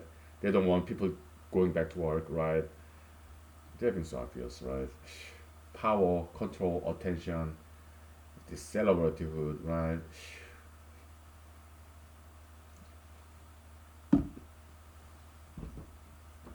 I'm a humanologist, so that's why I can see the ulterior motive. It's just so easy, right? Getting too obvious. Okay.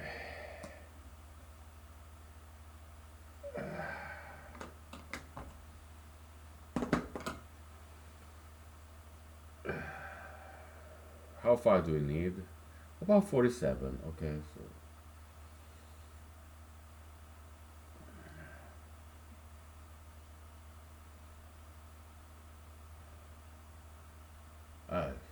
What am I doing?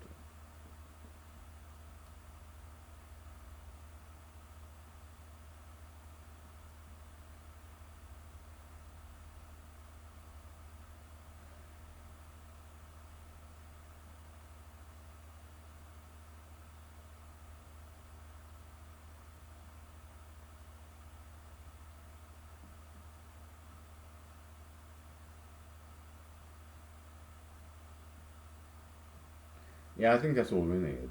Alright, now.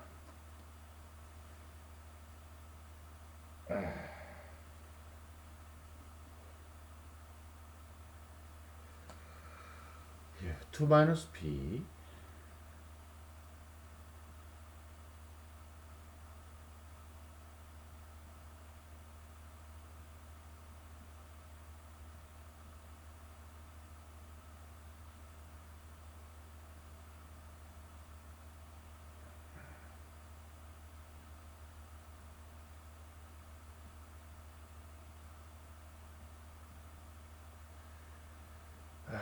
Boy.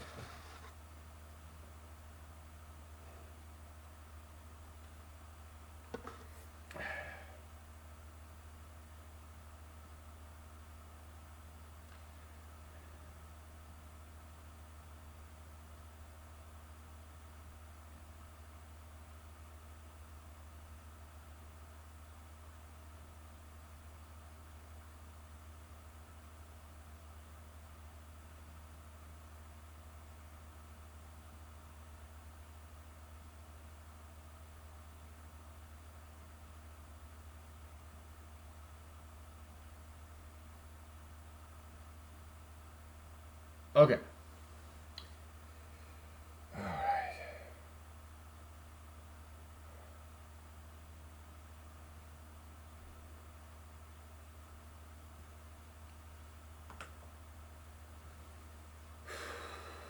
2 minus 1, 1, right?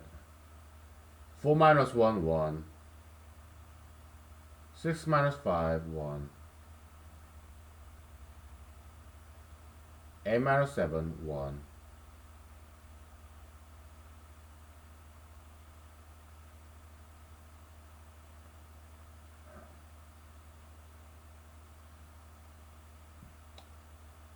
10 minus 7, 3.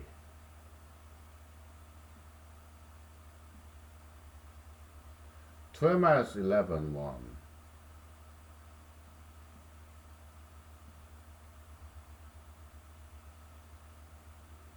14 minus 13, 1.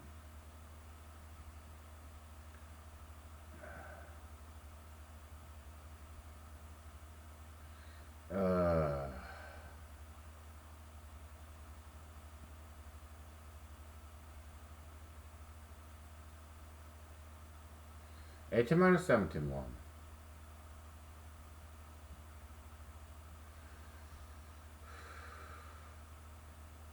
Just out of curiosity, actually, this guy is like minus 1, you know. Yeah. Uh, Write in a different color, okay. So.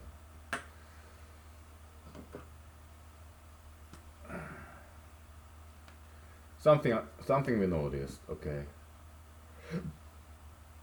Excuse me. Yeah, there is this negative world.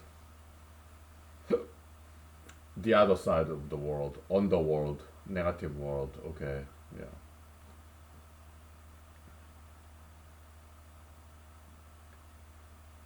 Alright.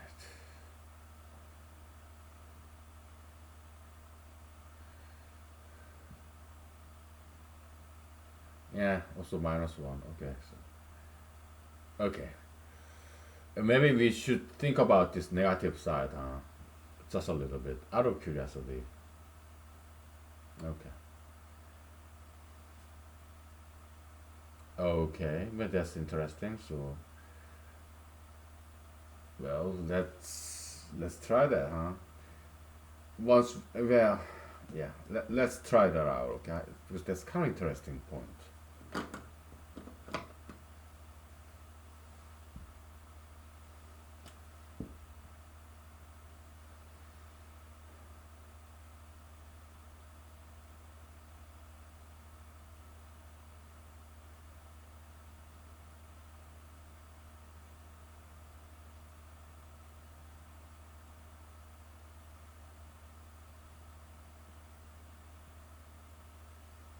Huh?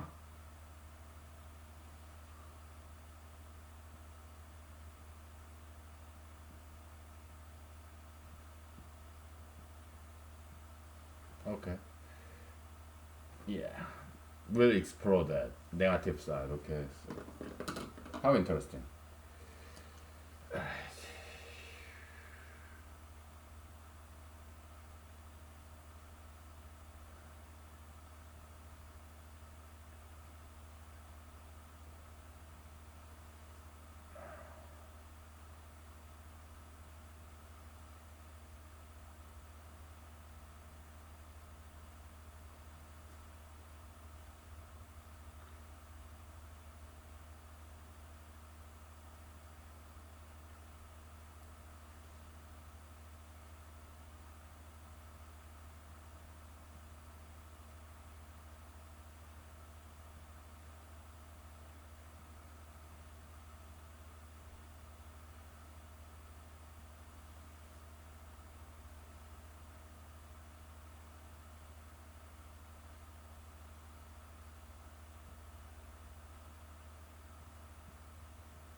Algorithm is just add two from the previous row, right? It's that simple most of the times.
They're almost there.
Finally.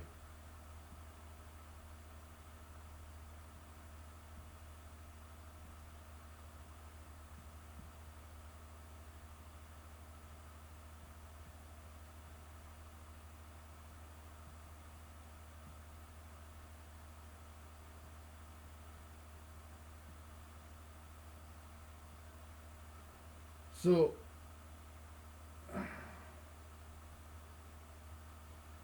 yeah, all this anti-climate change-ism, LGBT-ism, gay marriage-ism, all this stuff, it's nothing but people wanting to get some attention, media attention, attention from other people, okay?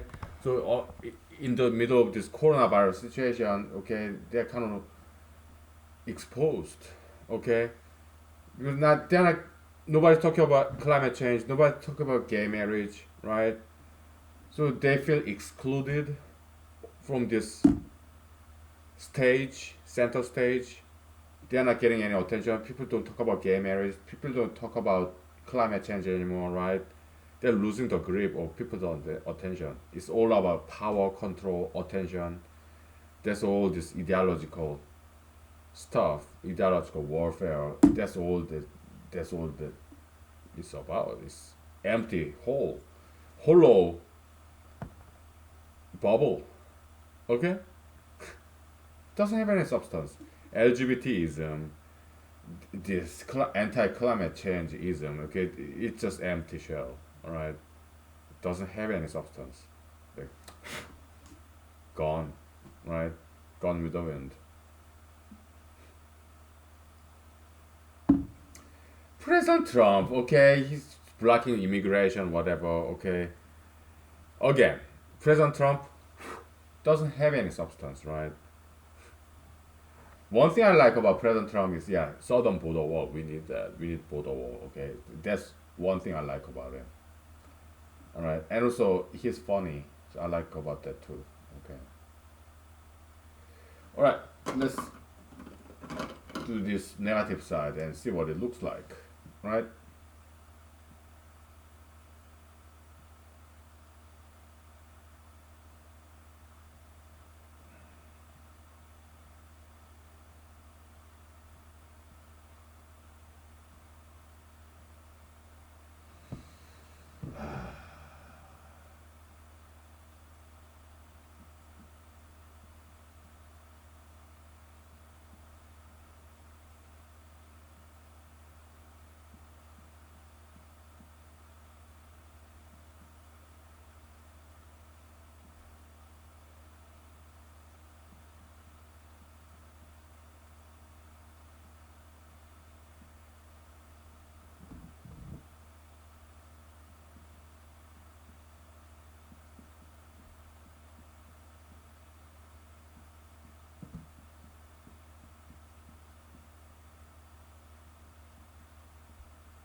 Phew.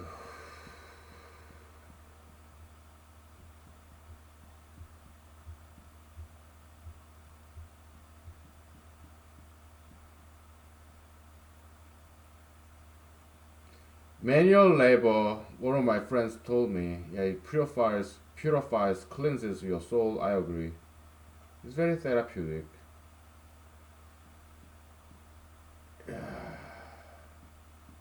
I gotta switch my arm. Oh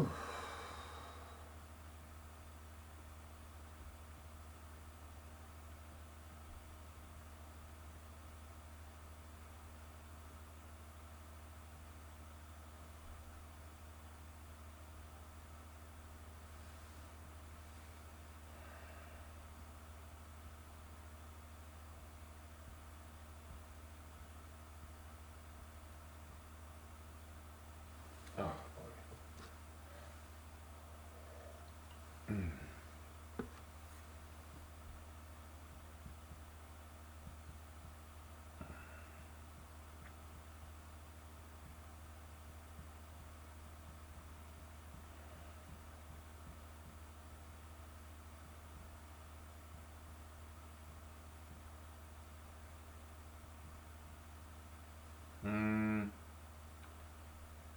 Let's see.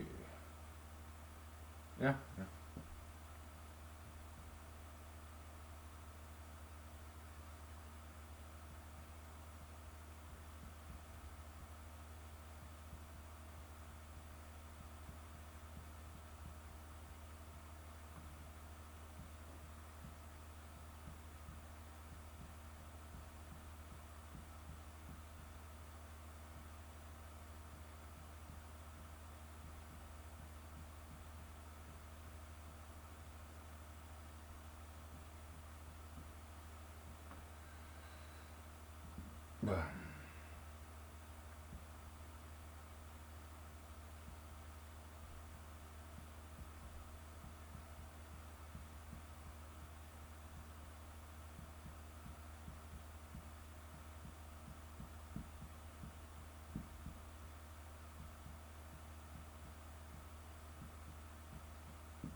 Okay. Yeah. Whew. What a day. Okay. We have like 30 minutes left. Okay, so let's take 5 minutes break, right? And continue to observe, right?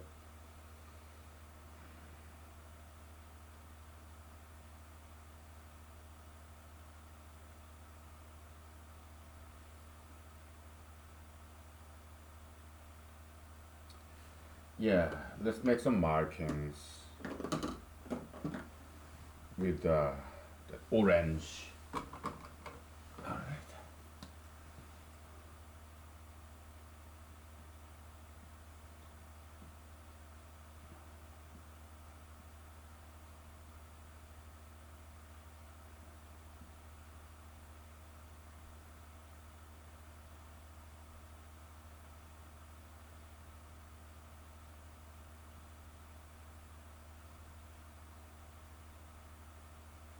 Hmm. Hmm.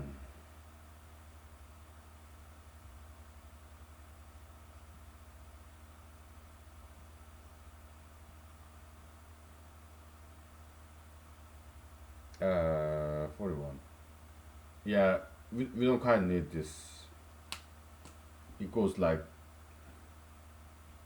two more. Okay, so 3 and 5. Okay, so all right, we'll take 5 minutes break. Okay, so okay. I ate like 3 boiled eggs during the previous break, so yeah, I got enough energy going to go on. Okay. Yeah, I'm sorry about this misalignment. Go like this. Yeah. All right, we'll take 5 minutes. Woo. Yeah.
Okay. Let's take a break from mathematics, shall we? We're gonna stop and restart, okay? Because night is so young. What time is it? Like 8? I don't know.